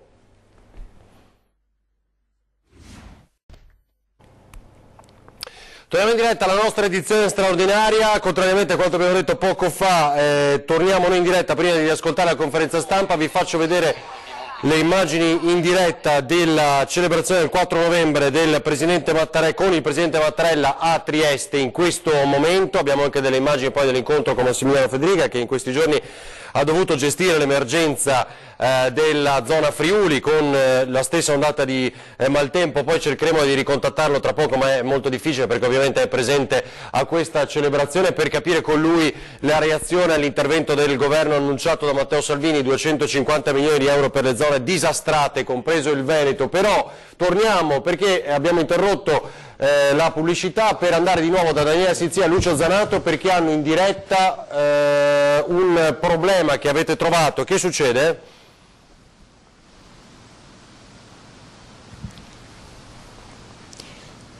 Sì, Ferdinando, noi siamo sulla strada, siamo sempre ad Alleghe, sulla strada che va in una frazione, Cordella, e ci ha accompagnato gentilmente il signor Bruno, perché signor Bruno, ci stava facendo vedere che questa zona qui c'è una frana che è in movimento, giusto signor Bruno? Sì, è una frana da quella sera, da quella sera si è messa in movimento perché si è fatta una fessura sopra il terreno, è entrata l'acqua e l'acqua continua a spingerla, e vede che sta praticamente sempre controllata la protezione civile, scende lentamente, ma verrà un giorno che verrà giù tutta, insomma. Ecco, se Lucio riesce a far vedere, sotto ovviamente a valle ci sono delle case, quindi il rischio è questo, che se la frana continua a muoversi e a scendere, sotto c'è il paese, ci sono le case. Questo è il pericolo più grande. Se potete vedere, le piante sono state sradicate proprio dalla radice, cioè la violenza del vento che le ha praticamente sradicate, alcune addirittura rotte a metà, ma proprio è uno scenario veramente allucinante, signor Bruno. Veramente sì, veramente allucinante, sì. Un disastro veramente Tra l'altro ci diceva, questa è una frana, ma ce n'è un'altra più avanti, la stessa cosa più o meno? Sì, la stessa cosa, ha portato via un tetto lì della casa, ma la stessa cosa, insomma, ecco. Ecco, quindi insomma è una situazione che, come capirai, Ferdinando, è ancora qui in emergenza perché, ripeto, domani dovrebbe piovere e quindi la paura adesso è che questa frana continui a scendere. Insomma, qua se potete vedere è pieno fango, poltiglia, c'è di tutto, certo. Quindi insomma è un problema. La strada è stata riaperta anche non da molto, guardate qua sul ponte. Allora adesso, grazie Daniela. Allora, siccome l'avevamo annunciato e molti magari non l'hanno vista poco fa, riascoltiamo insieme la conferenza stampa di Zaia e Salvini dopo il giro in elicottero. Vediamo se riesco anche a mostrarvi altre fotografie dei due insieme. Eccole qua sul gazzettino.it gli scatti che riportano l'incontro con l'eroe di questo alluvione, definiamolo così, il sindaco di Rocca Pietore De Bernardin, che sapete in questi giorni è stato per noi impossibile contattare. L'abbiamo finalmente intervistato ieri sera, ma perché appunto era impegnato sempre con la sua radio e il cellulare che non prendeva a rispondere alla popolazione colpita duramente della sua Rocca Pietore. Sentiamo Salvini e Zaia insieme.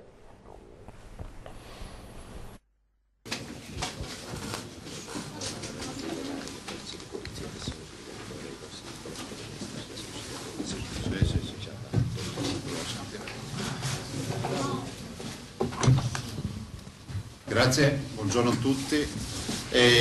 Do il benvenuto innanzitutto formalmente, ufficialmente al Ministro Salvini, che è fra l'altro il primo rappresentante del governo qui presente nei luoghi della tragedia.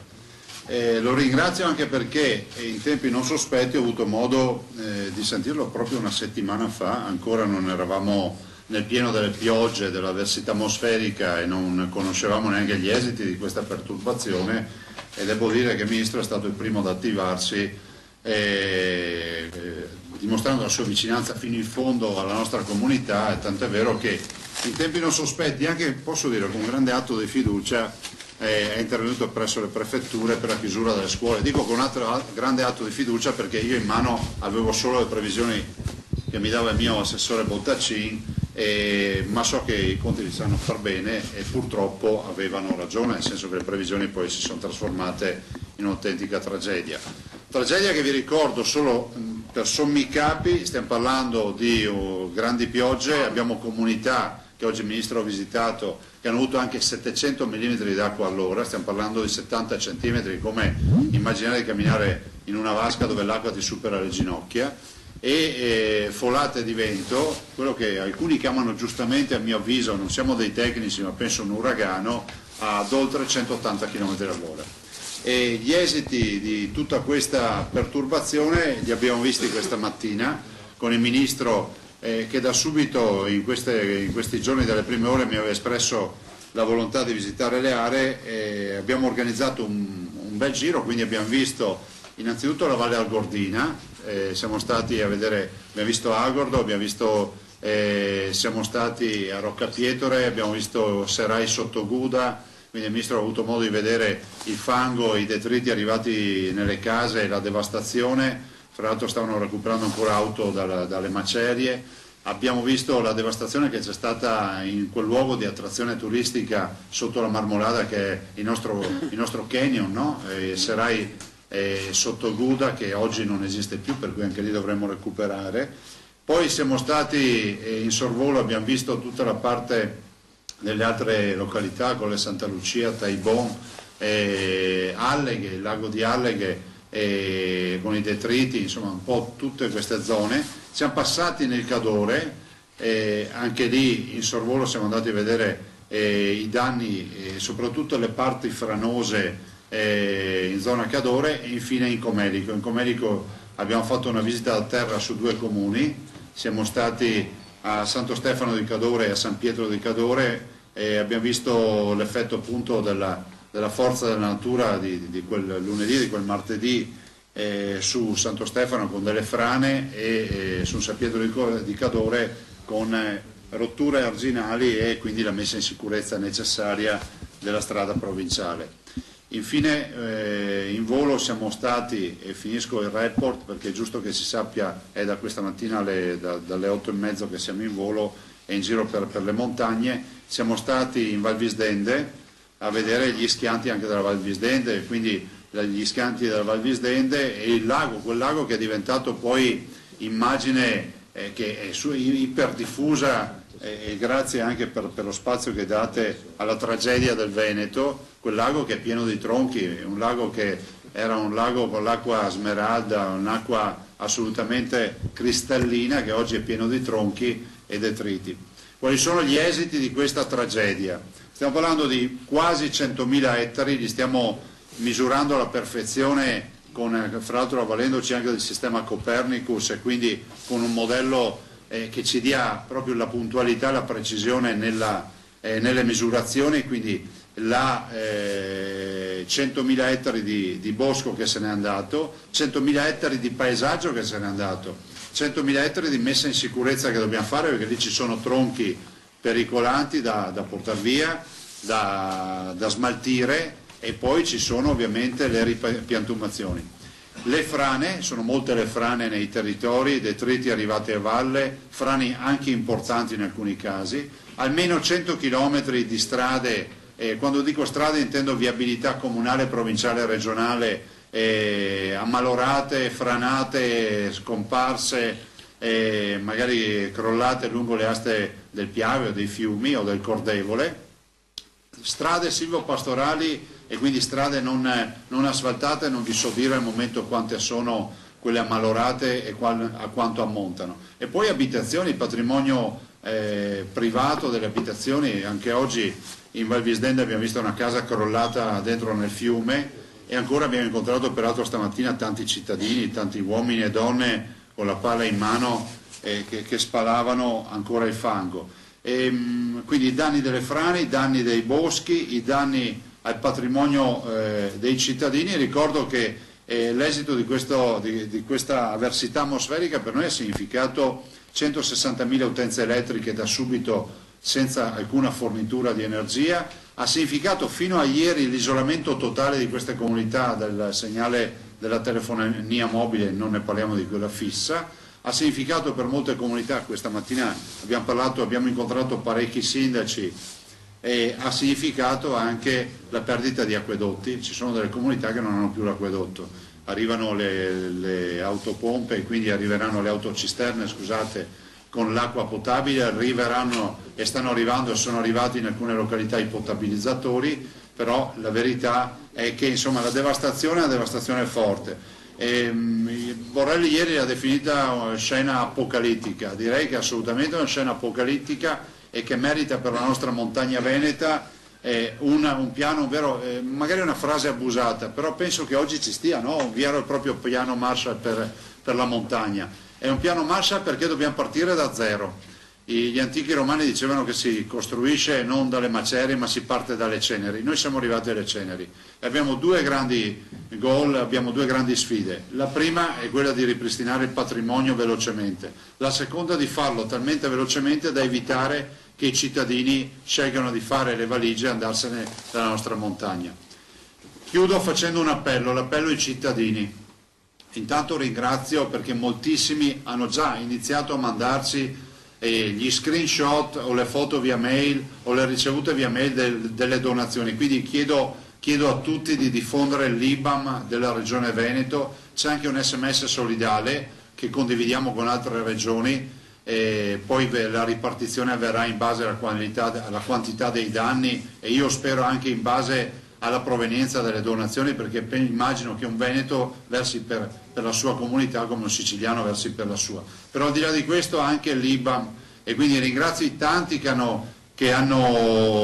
si sono adoperati per già provvedere alle loro donazioni. Ringrazio tutti quelli che hanno lavorato, a iniziare ovviamente dalla Protezione Civile, il mio assessore, i volontari della Protezione Civile, l'Esercito, la Croce Rossa e la Prefettura di Belluno in questo caso, ma tutte le prefetture del Veneto, i Vigili del Fuoco e la Protezione Civile Nazionale e gli alpini, i volontari, tutti quelli che ho dimenticato, veramente grazie di cuore a tutti e grazie al mondo della comunicazione. Siamo stati un po', come si può dire, non voglio dire dimenticati, immagino che c'erano sicuramente notizie che arrivavano dalle agenzie, facciamo vedere l'acqua all'interno della Basilica di San Marco o Portofino e tutte grandi emergenze, però oggi sul terreno c'è una grande tragedia che è quella del Veneto, quindi vi chiedo ancora di esserci a fianco e di sostenere questa nostra sfida. Ringrazio anche chi ha telefonato ed ho chiuso, il Presidente Mattarella che ieri ha chiamato, come avete avuto modo di sapere dalle agenzie, esprimendo la sua vicinanza e dicendo che si tiene ora dopo ora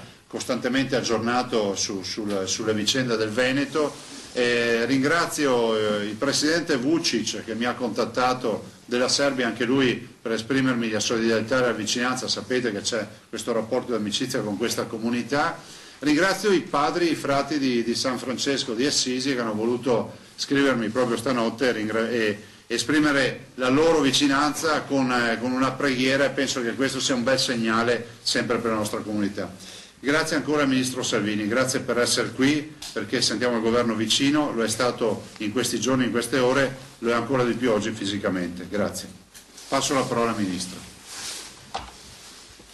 Sì, grazie. Io ovviamente oggi avevo in preventivo un po' di celebrazioni per il 4 novembre, ieri sera ho ritenuto doveroso saltare qualche celebrazione, qualche deposizione di Corona per venire a seguire il problema di oggi.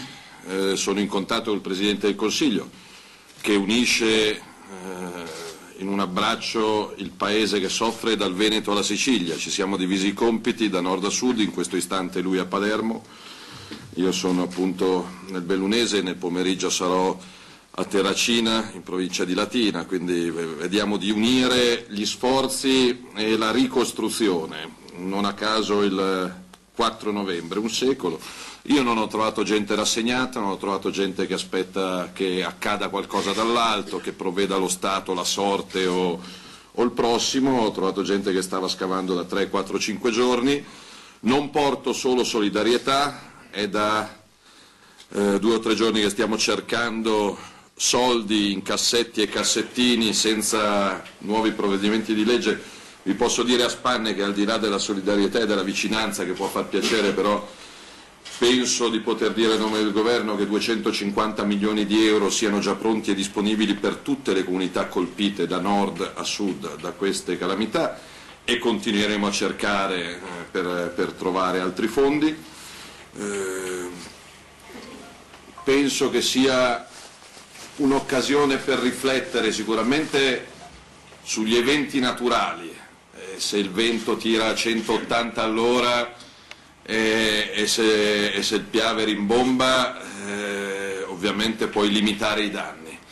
Una riflessione che va fatta, e farò col Presidente del Consiglio, col Ministro dell'Ambiente, però che prescinde da quello che è accaduto a Belluno o a Palermo, è che forse troppi anni di incuria e di malinteso ambientalismo da salotto, per cui non si tocca l'alberello e non si draga il torrentello, e poi l'alberello e il torrentello ti presentano il conto.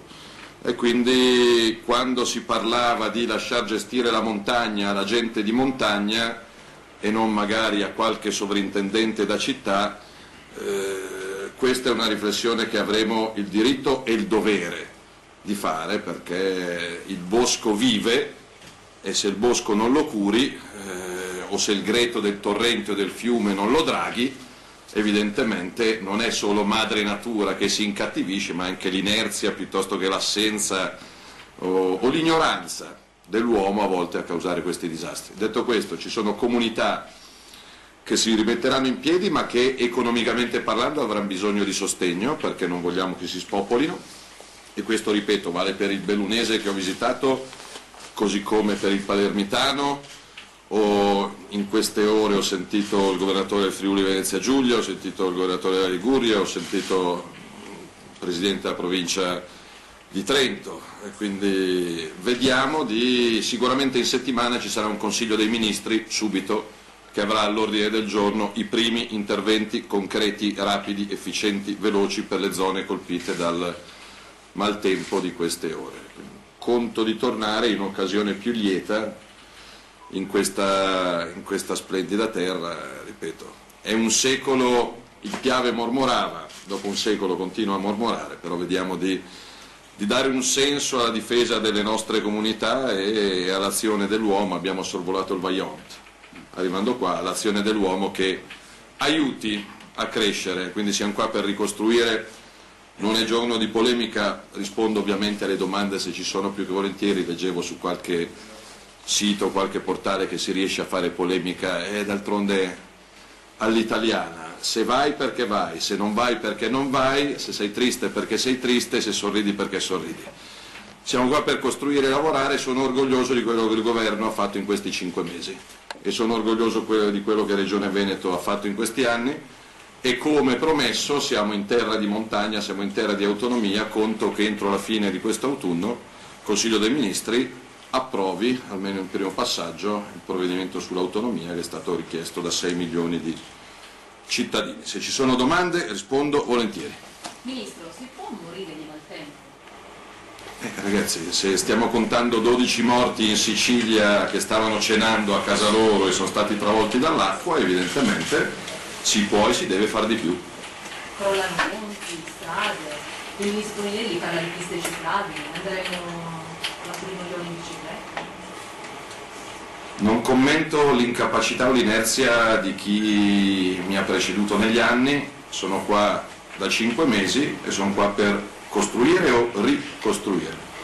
Poi chi vuole andare in bicicletta, io preferisco andare in macchina o in treno, però non lo fa quello che vuole. Ministro Borrelli ieri qui ha detto che negli ultimi 5 anni il maltempo ha fatto danni per 9 miliardi. Quanto si può investire in prevenzione nei prossimi 5 anni? Un calcolo fatto a spanne ci dice che per mettere in sicurezza, per quanto si possa mettere in sicurezza, il territorio nazionale occorrono 40 miliardi di euro.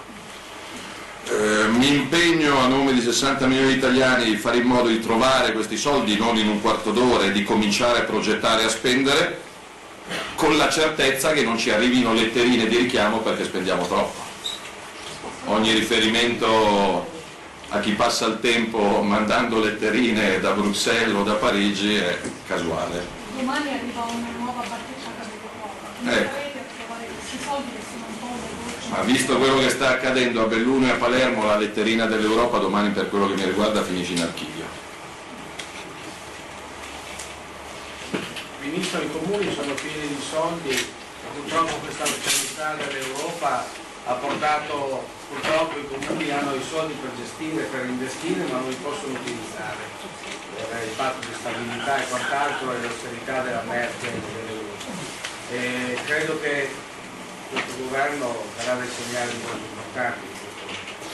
Siamo qua per svincolare, liberare, sburocratizzare e accelerare. Ripeto, miracoli in 5 mesi non siamo in grado di farne, però mi sembra che abbiamo dato segnali su tanti fronti che cambiare si può. Però ripeto, è una giornata simbolica per gli italiani perché è il centenario della grande guerra, della libertà conquistata, riconquistata, e questa è la migliore risposta a quelli che vanno in giro agitando fantasmi di fascismo, nazismo, dittature che possono essere evocati solo se il tasso alcolico è oltre un certo livello. Ripeto, non ho tempo per guardarmi alle spalle, ho tempo per guardare avanti, e quindi che la Merkel faccia quello che crede, noi tiriamo dritto. Ci sarà un braccio? No. Ministro, i 150 milioni di più intervento sono per il Veneto o per tutta Italia? 250 milioni per tutte le zone colpite, 250. Una discussione in zona, ma non solo qui, riguarda l'interramento delle linee elettriche, e anche ieri ci è stato detto che è una questione finanziaria e procedurale. C'è una possibilità di portare avanti questa campagna, questa ipotesi? Da autonomista questo lo lascio scegliere a chi governa il territorio, non vengo io da Milano a decidere cosa si interra o cosa non si interra. Io dico che se sono solo questioni economiche sono superabili. Ministro, si metterà mano anche al fondo di solidarietà UE per dare aiuto alle regioni colpite? Abbiamo già chiesto come gruppo della Lega, sicuramente lo faremo, se non l'abbiamo già fatto, ripeto, Presidente del Consiglio, ho sentito stamattina, nelle prossime ore c'è una quota minima, tra virgolette, di danni di 3 miliardi di euro per attivare questo fondo. Ahimè, temo che questi 3 miliardi nelle ultime ore da nord a sud, da dalla Liguria alla Toscana, passando per la Sicilia e per il Lazio, siano stati raggiunti, quindi chiederemo l'attivazione anche del fondo straordinario di Bruxelles. Prego.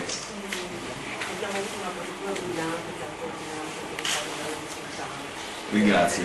Siamo trovati di fronte a un problema della provincia stessa, alla riforma della provincia, non è camminato in modo troppo, anzi è andato avanti per volontà del popolo, ci sono delle poche risorse.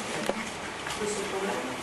C'è all'ordine del giorno, l'ho detto come Ministro degli Interni che si occupa anche di enti locali nella prima audizione che ho avuto dalle commissioni di Camera e Senato, riprendere in mano, a proposito di incapacità del passato, la riforma degli enti locali e le province né carne né pesce, cioè ci sono o non ci sono ma non hanno soldi, non hanno personale, non vengono elette, io sono per o il bianco o il nero, le 50 sfumature di grigio non mi appassionano onestamente. E quindi o si va avanti o si va indietro. Per quello che mi riguarda, soprattutto per province come Belluno e Sondrio, che sono le due province interamente montane d'Italia, un ente come la provincia vero, eletto, con personale, con soldi, con competenze è assolutamente fondamentale. Però, ripeto, non mi pagano lo stipendio per criticare quello che hanno fatto gli altri, mi pagano lo stipendio per fare qualcosa di meglio e cercheremo di farlo. Scusi, io vengo dai territori dove abbiamo i cimiteri di alberi, no? Migliaia, però mi chiedevo, non sia il caso di pensare a una vendita di un commissario, il prezzo si sta abbassando molto delle gambe, peraltro in questo ultimo anno. Avete pensato a questa risorsa che è notevole per le segreterie e per chi fa il fatto? Luca, che ce ne facciamo? No, guardate, è bene chiarire subito una cosa, se la legge della protezione civile è chiara, l'autorità di protezione civile è rappresentata dalla Regione e dal suo Presidente, dopodiché quando ci sarà l'ordinanza a livello nazionale il ruolo commissariale passa d'ufficio al Presidente della Regione. Ve lo dico perché, siccome già sento questo discorso che ognuno vuole nominare un commissario in ogni borgo, non funziona così, bisogna che siamo operativi. Abbiamo già l'esperienza del 2010, avevamo 235 comuni alluvionati e 10.040 famiglie e imprese sotto acqua. Lì si è applicato un modello federalista, quindi il commissario ha fatto presentare prime stime dei danni comune per comune e lì subito abbiamo stanziato un primo 30% sulla parola. Dopodiché siamo andati a conguaglio fino al 75%, questo è quello che accadrà. Per quanto riguarda gli schianti, i 100.000 ettari di abeti, perché sono tutti abeti fra l'altro, praticamente il 99,9% sono abeti, dovranno avere una gestione assolutamente innanzitutto rapida nell'asportazione. Dovremmo cercare di capire se sul mercato, e devo anche dire che delle aziende grosse, anche multinazionali, si sono proposte per recuperare il duro materiale, pagarlo e trasformarlo in prodotti industriali che non riguardano cippato ma riguardano pannelli o quant'altro, e insomma nell'ottica del rispetto, nell'alveo del rispetto della legge faremo queste cose. Alla fine dovremo presentare un piano di gestione dei boschi e qui coinvolgeremo l'Università di Padova, c'è il professor Cavalli fra l'altro che è un massimo esperto di silvicoltura, un gruppo di lavoro dove ripiantumeremo. La mia idea è quella che la piantumazione dovrà essere una piantumazione autoctona, quindi metterci sì abete ma anche l'arice dove ce n'è poco, metterci i ciliegi selvatici, i faggi, in maniera tale che siano boschi molto più performanti di quelli che abbiamo visto adesso. Questo è quello che accadrà. Ci vuole pazienza e avere fiducia, perché se non si ha pazienza e non si ha fiducia non si può dire niente. L'occupazione forse è tutti questi tronchi che sono instabili con quantitativi di neve che scenderanno furiosi. Ma noi non siamo quelli che portano i problemi, sono quelli che portano soluzioni. Se avete soluzioni, chiamate. Presidente Zaia, questa è una zona dell'UNESCO, avete pensato di pensare anche... Si è già attivato, da parte del governo, nella figura della sottosegretaria Borgonzoni, si è già attivata scrivendo fra l'altro all'UNESCO, e l'ho sentita anche ieri e immagino l'avrei in visita anche in settimana. Lei si è già attivata sulla partita dell'UNESCO, stiamo parlando di montagne e patrimonio dell'umanità, per cui assolutamente il governo si è già attivato. Come peraltro devo dire, dimenticavo, il sottosegretario Giorgetti ha già stanziato dai fondi delle celebrazioni della Grande Guerra, penso che abbia fatto uno dei più belli stanziamenti che si possa fare, 1 milione di euro per fare il bosco del centenario e faremo un museo open air in un bosco nuovo creato con questo 1 milione di euro per le scolaresche. Questo è un grande segnale dal punto di vista culturale e benvenuto.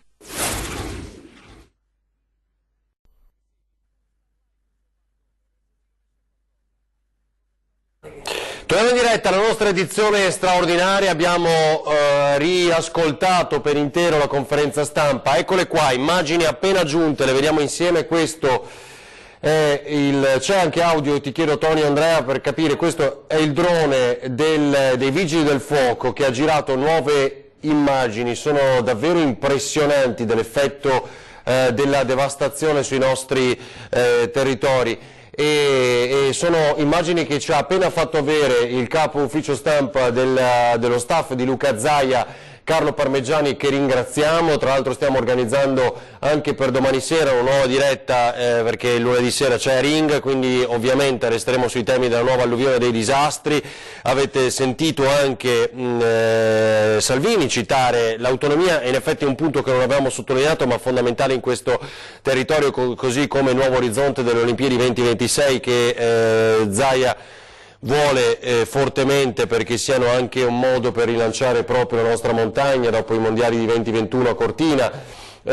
Guardate che scenario impressionante, ancora ovviamente come da giorni tutti al lavoro, ed è molto evidente anche da queste immagini come si sia già in un territorio di piena ricostruzione per superare il dramma, così come detto dallo stesso Salvini, che non ha incontrato gente che si piange addosso e che chiede tutto piova dall'alto. In questo momento sarebbe meglio di no, tra l'altro, visto quel che è accaduto, ma che vuole fare da sé e che è già al lavoro ininterrottamente da giorni. L'abbiamo ben documentato in questi 6 giorni di diretta straordinaria che cos'è il popolo di questi territori. Sono immagini che molto più di altre, così come insieme a quelle esclusiva di Antena 3 di ieri dall'elicottero, chiariscono definitivamente, se ancora non fosse ben impresso nelle nostre menti, che cosa è stato. È impressionante quest'area spelacchiata dalla furia del vento a 180 km all'ora. Alterniamole, scusa Tony, ti chiedo, a quelle che abbiamo dal tablet, perché sono quelle che ha condiviso pochi istanti fa Matteo Salvini, e sono le immagini del suo sopralluogo al fianco, lo vedete, di Luca Zaia nell'incontro con i sindaci e anche la popolazione. Eccolo qua il sindaco di Roccapietore con Salvini, Zaia e il comandante Dattilo, vediamo ancora condivise nel social, nel Facebook di Matteo Salvini. Guardate questa secondo me è un'immagine impressionante, come ha scavato le case della nostra montagna, e questa stalla che vedete dietro, questo ricovero per la legna, l'incontro, la stretta di mano con la gente al lavoro. Qui il volto di Matteo Salvini inevitabilmente sconvolto per quello che sta vedendo. Questa è l'area di Sottoguda e Roccapietore, mentre la sua altezza, diciamo, attorno al 1,80 m, immaginiamo poi questi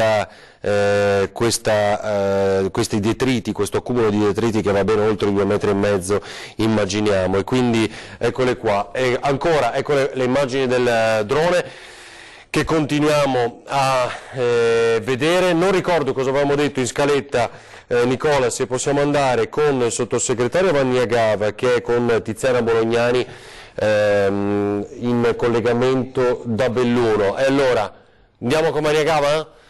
Sì, perché noi abbiamo detto dei 250 milioni di euro che il governo è pronto a stanziare immediatamente, ma ulteriori dettagli ce li aveva promessi questa mattina in diretta telefonica il sottosegretario all'ambiente ed ex vice sindaco di Sacile, quindi è di questi territori del nord-est, Vanniagava, in collegamento con Tiziana Bolognani. Vai, vediamo, Tiziana. Eccoci, allora, sì Ferdinando, abbiamo il sottosegretario all'ambiente Vania Gava che è arrivata questa mattina, deve recarsi nelle zone maggiormente colpite nella nostra provincia. Sottosegretario Gava, intanto so che lei ha una buona notizia per il territorio bellunese perché parliamo subito di fondi immediatamente disponibili. Sì, sono venuta qua proprio con una notizia, ho aspettato qualche giorno per poter reperire tutti i fondi della Direzione Suolo, Tutela e Acque e quindi ho comunicato all'assessore Bottacin una cifra di 159 milioni di euro per il Veneto, per tutti gli interventi di manutenzione ordinaria, straordinaria, opere di prevenzione e circa 10 milioni anche di infrastrutture stradali. Soprattutto mi vengono in mente quelle piccole strade che portano in montagna, che lasciano i paesi isolati. Noi vogliamo andare esattamente nella direzione opposta, ovvero di non isolare i paesi ma di rendere viva la montagna e quindi che possa accedere anche ai servizi. Sottosegretario, lei è friulana. E questa devastazione ha colpito anche la sua regione. Che immagine, che sentimento si prova? Allora, è un colpo al cuore perché sono tutti luoghi incantati, è una parte di un patrimonio culturale, artistico, ambientale, boschivo che sono andati persi e che purtroppo ci vorranno anni prima di rivedere le nostre montagne così. Fortunatamente questa parte di paese ha reagito, come solo questa parte di paese sa fare, tirandosi sulle maniche e tornando quasi subito alla normalità per quanto possibile. È ovvio che almeno questa volta il governo deve essere vicino a questa gente, vicino per garantire le opere che possono partire subito. Infatti questi fondi siamo pronti per trasferirli, basta firmare l'accordo con la Regione per poterli utilizzare. Ecco, poi l'iter sarà breve, sarà rapido, sottosegretario? Beh, sicuramente ci sarà il commissario e quindi l'iter sarà ancora più rapido. È chiaro che dobbiamo partire da progetti seri che noi finanzieremo e monitoreremo come verranno utilizzati. Ecco, chi deve fare questi progetti? Avete già ben in mente, ben chiara quale sarà l'iter procedurale della progettazione di qui in avanti?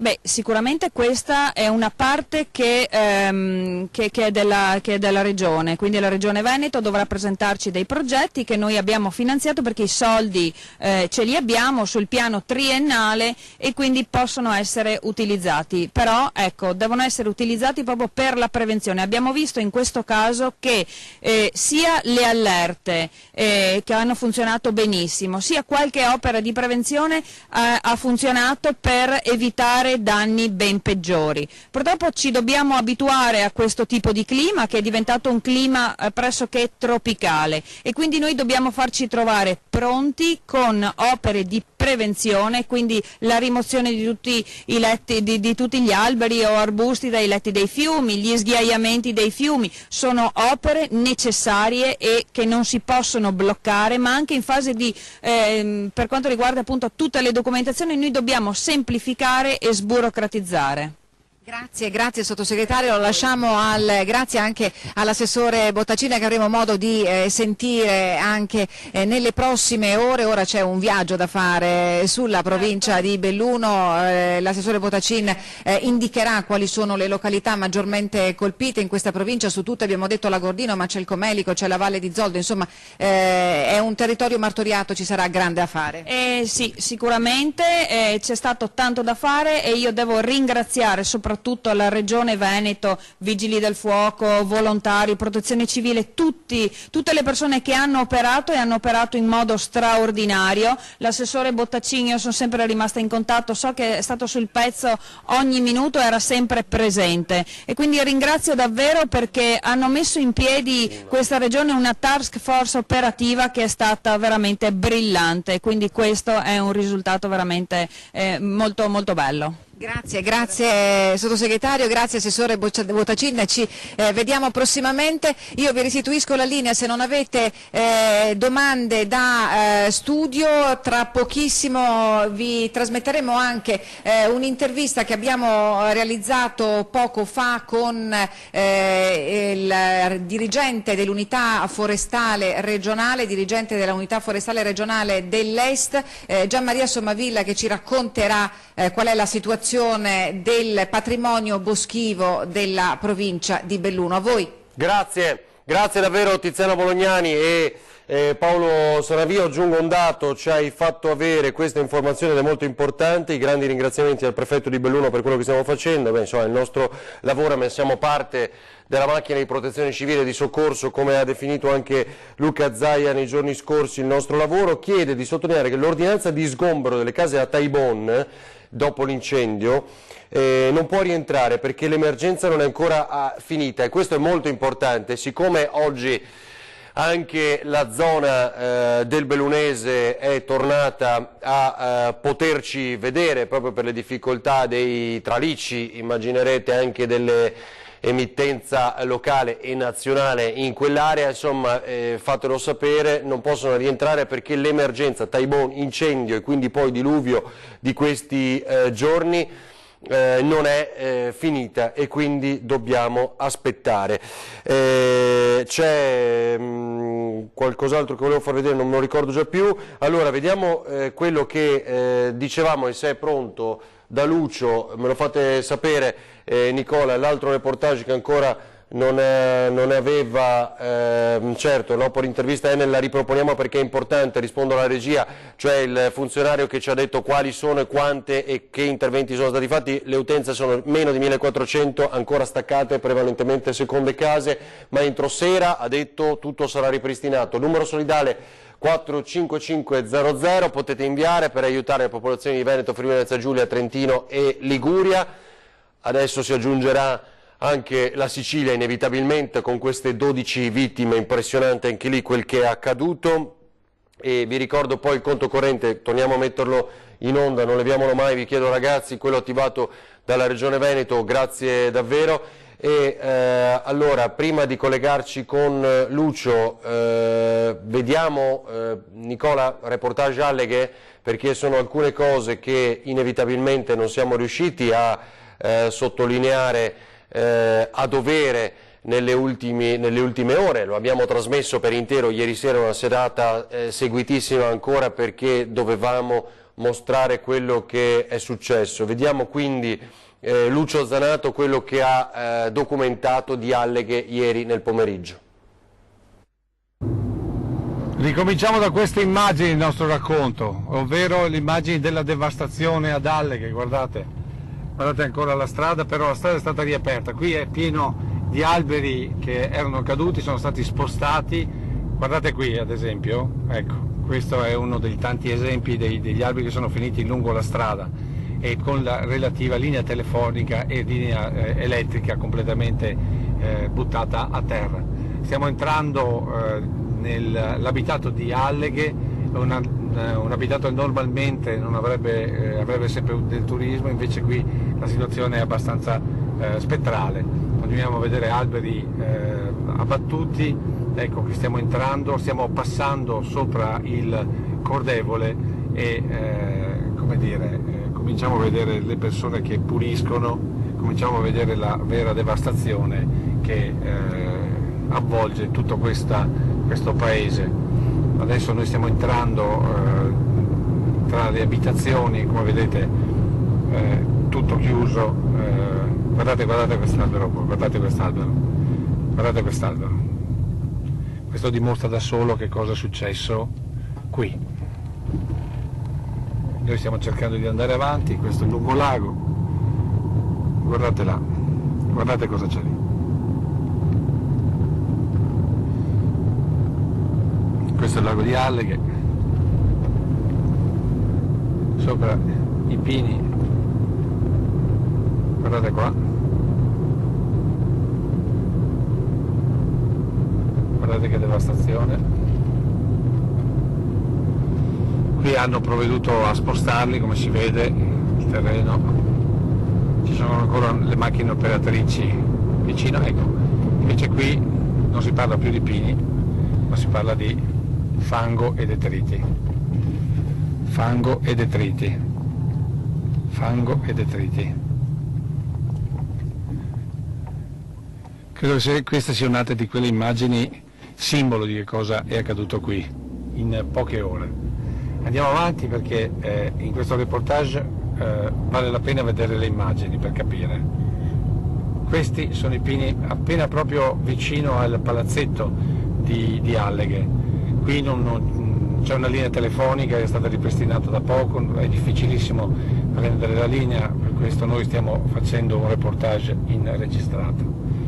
Qui siamo, vedete la chiesa di Alleghe e qui continuiamo a vedere che cosa è successo.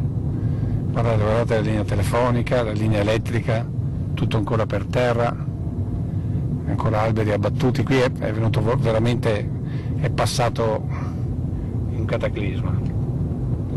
E qui, guardate qui, il cumulo di detriti del Coltevole. Qui vedete generatori pronti per essere utilizzati. Questa è la zona che come dire, porta al lago. Come vedete quanto detrito è sceso in poche ore. Adesso noi cerchiamo di andare ancora avanti, cercando di capire che cosa sta succedendo più avanti.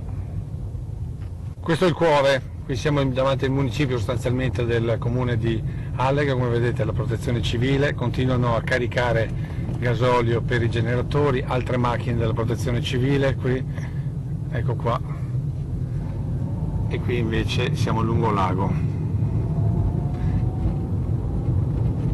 Adesso scendiamo lungo lago dove la gente è stata completamente invasa dall'acqua e dal fango. Permesso, buongiorno. Devastazione oggi, devastazione. Disastro. Senta, Disastro. lei era qui lunedì sera, cosa è successo?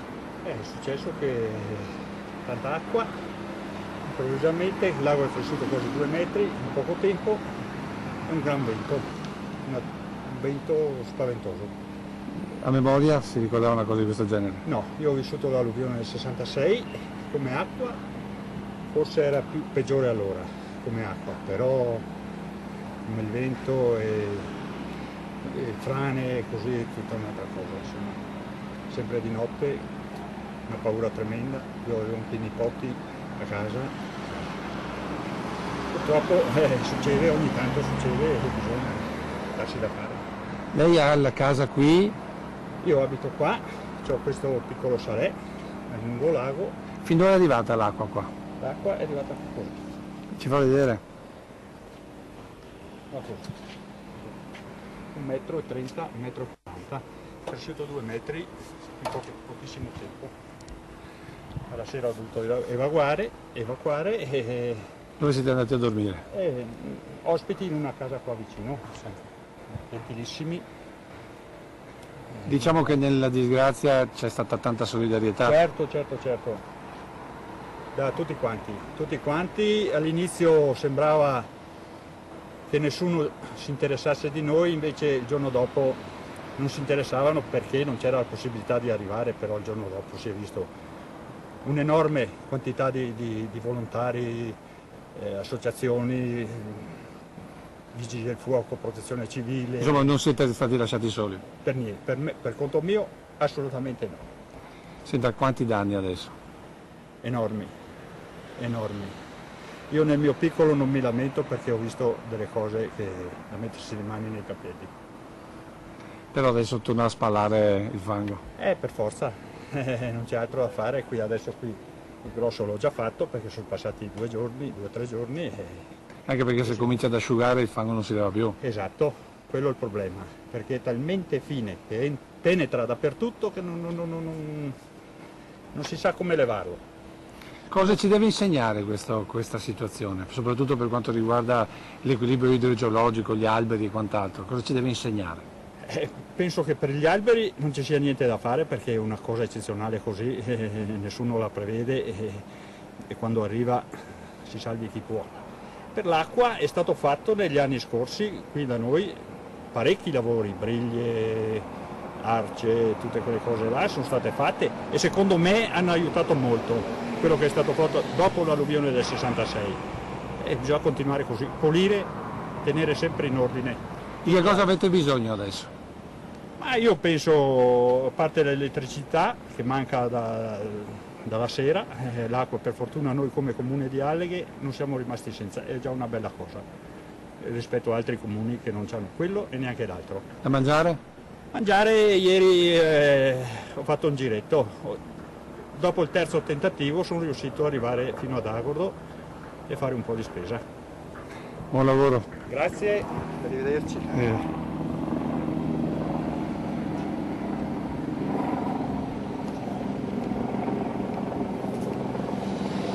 Era una cosa spaventosa.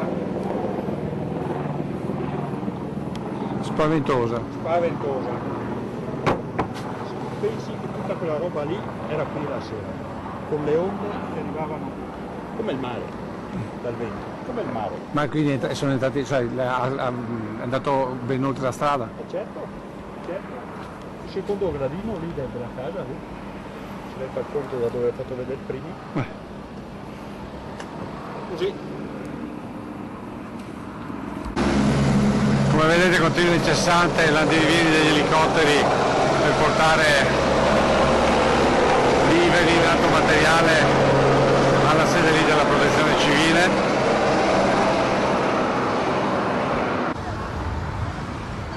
Signore, buongiorno. Sono di Antena 3. Eravate qua? Grazie, abitiamo qua. E stavamo raccontando al signore che un tornado, perché noi abbiamo fatto quella del 66, no? Questa è la seconda alluvione, ma questo è un tornado, un disastro. Ecco, da stare in casa, aspettare che venga mattina, e boh, poi ha visto un po' attorno, no? Qua sopra tutto giù, qua il lago, sì, qua fuori ha fatto un tornado, una cosa dal vento, e qua guardiamo tutti gli alberi, vede? Tutti giù, tutti là. Però nessuno si è fatto male a quanto pare. Ecco, l'importante è che non si è fatto male a nessuno, siamo qua che ce la raccontiamo, anche un po' col sole oggi, poi adesso sono venuti un po' gli elicotteri e tutto così, da mangiare ne abbiamo, da bere anche. Cioè acqua, cose non vi serve? Sì, l'acqua c'è, poi bisogna bollirla per bere, vediamo la minerale. Lei da che parte sta di Alleghe? No, Vicelli, ho capito. Ah, e lì com'è la situazione? È brutta, senza acqua, senza Peggio luce, di noi. e i ponti sono partiti e le piante in mezzo alle strade finché non Più che altro l'acqua. deliberano proprio un po' la strada. Poi c'è la È signora brutto. che tira su lì, l'ho visto. E lei ha un albergo a Santa Maria delle Grazie, no? Sì. È Ecco. una cosa un po' critica per tutti, dai, diciamo. L'importante è stare Allagato. tutti uniti e piano piano ce la faremo. Lei è veramente spossata. Un po' sì. Con due bambini piccoli. Senta, le attività così?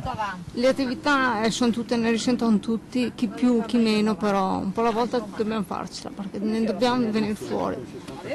E sarà dura, ma ce la faremo, dai.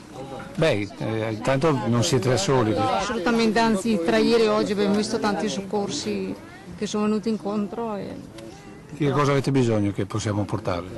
ma adesso ci siamo un po' arrangiati un po' anche con l'acqua, ne è venuta volontà. La luce e l'acqua è quella più essenziale, l'acqua innanzitutto, la luce, ma l'acqua innanzitutto, quella, se manca quella è dura. Lei ha attività appunto un albergo, giusto? Senta, l'appello ai veneti, perché poi per voi è una stagione importante quella invernale, più che quella estiva. Dobbiamo farci forza e stare tutti uniti. Se i veneti vengono a passare le vacanze da voi, cercate di accoglierli. Ma sicuramente, come abbiamo fatto finora, a braccia aperte. Grazie. Abbiamo bisogno del sole e poi abbiamo bisogno di un po' che ci pulisca un po' il lago, perché il lago, Alleghe senza il lago è morto, il lago ci civetta, ma il lago bello, guardi, che io continuavo a far foto, che bello prima che venisse il Sì, ma l'appello ai veneti che vengono su a spendere qui per le proprie vacanze. Così, ecco, che continuano a venire ad Alleghe, impianti sciistici e avanti, no? Quindi noi siamo coraggiosi, non è che ci buttiamo giù, comunque la massa, puliamo e facciamo, però insomma adesso ha avuto l'acqua in casa? Ma in questa casetta che stavo ristrutturando di mia mamma è entrata un po', ma non c'è niente dentro. Allora, adesso aspettiamo un umidificatore. No, niente, ecco. Un po' la paura sì, quella, guardi, la paura, vabbè, stare là a aspettare dalle 7:30, che è cominciato a venire giù gli alberi sulla strada. Passavano, avevano più fretta di me, di non avere telefonato in comune, c'è l'albero, alle 2 di notte sento 2 motoseghe, senza anche i vigili del fuoco sono stati bravissimi, volontari, sottolineo volontari, ecco. Alle 2 di notte giravano loro solo, io dove andavo, c'erano l'albero, no, e hanno spostato perché qua, l'unico posto qua, no, sulla strada per passare, no, se ne eravamo. E vabbè, insomma, la seconda alluvione, la terza non la vedrò, spero bene, che tra 50 anni, ho già 70 anni, quindi speriamo per i figli, ma insomma, noi siamo speranzosi, grazie a voi e dobbiamo fare un po' di reclamo appunto per il turismo, Grazie. Questo è il lungo lago di Alleghe, guardate adesso che cos'è, guardate fango, detriti. Un disastro, veramente un disastro. E qui bisogna rimettere in moto tutto il più velocemente possibile perché qui si vive di turismo e se non diamo la mano a questa gente, se non veniamo qui a supportarli, magari passando qui le vacanze, è difficile per la montagna risollevarsi con queste condizioni. Allora noi stiamo cercando di andare avanti per vedere cosa c'è dopo Alleghe. Cercheremo di salire ancora un po', vediamo che aumentano le devastazioni, gli alberi caduti, guardate un po' la montagna com'è, si racconta da sola direi. Sembrano tanti stuzzicadenti che qualcuno dall'alto abbia deciso di spargere lungo il costone, guardate che roba.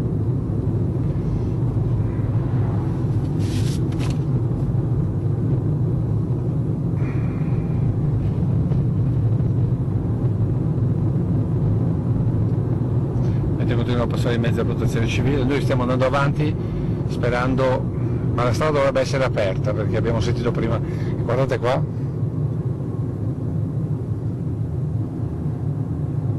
e guardate qua.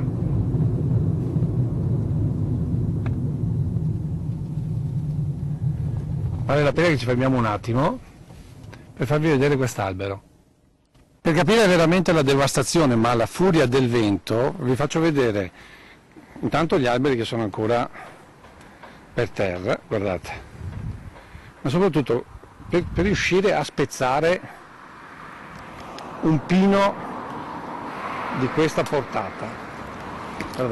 Guardate che pino,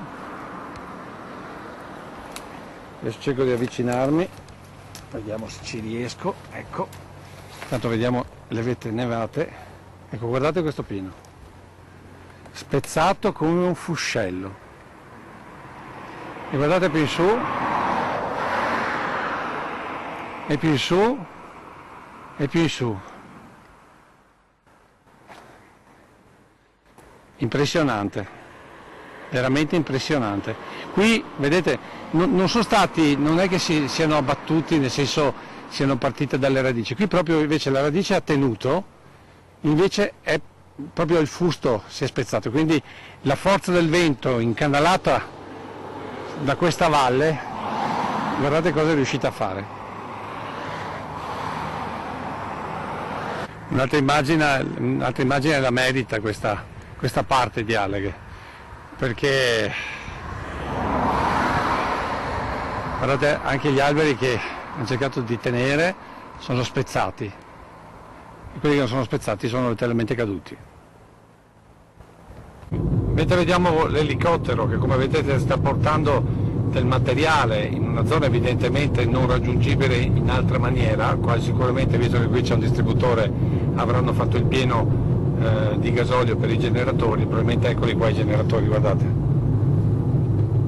gente pronti, gente che sta facendo il gasolio, macchine che stanno correndo, perché qui quello che serve in questo momento è caricare i generatori, che sono quelli che in questo momento stanno garantendo l'energia elettrica. Se avete notato, rispetto a anche solo un'ora fa, qui il sole è praticamente tramontato, e quando tramonta il sole qui la temperatura scende.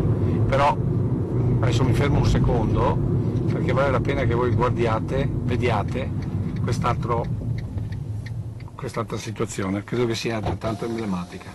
Ve lo faccio vedere perché è spettrale, guardate che roba, tutti i pini, tutti i pini, guardate. Bisognerà assolutamente ripiantare tutto quanto, perché altrimenti poi, vedete che sono stati sradicati? Ecco, significa che qui l'opera di dilavamento potrebbe diventare devastante. Però dà la sensazione della situazione, guardate anche questo pino qui, cioè il vento qui si è incanalato in una maniera talmente forte che ha creato questa devastazione.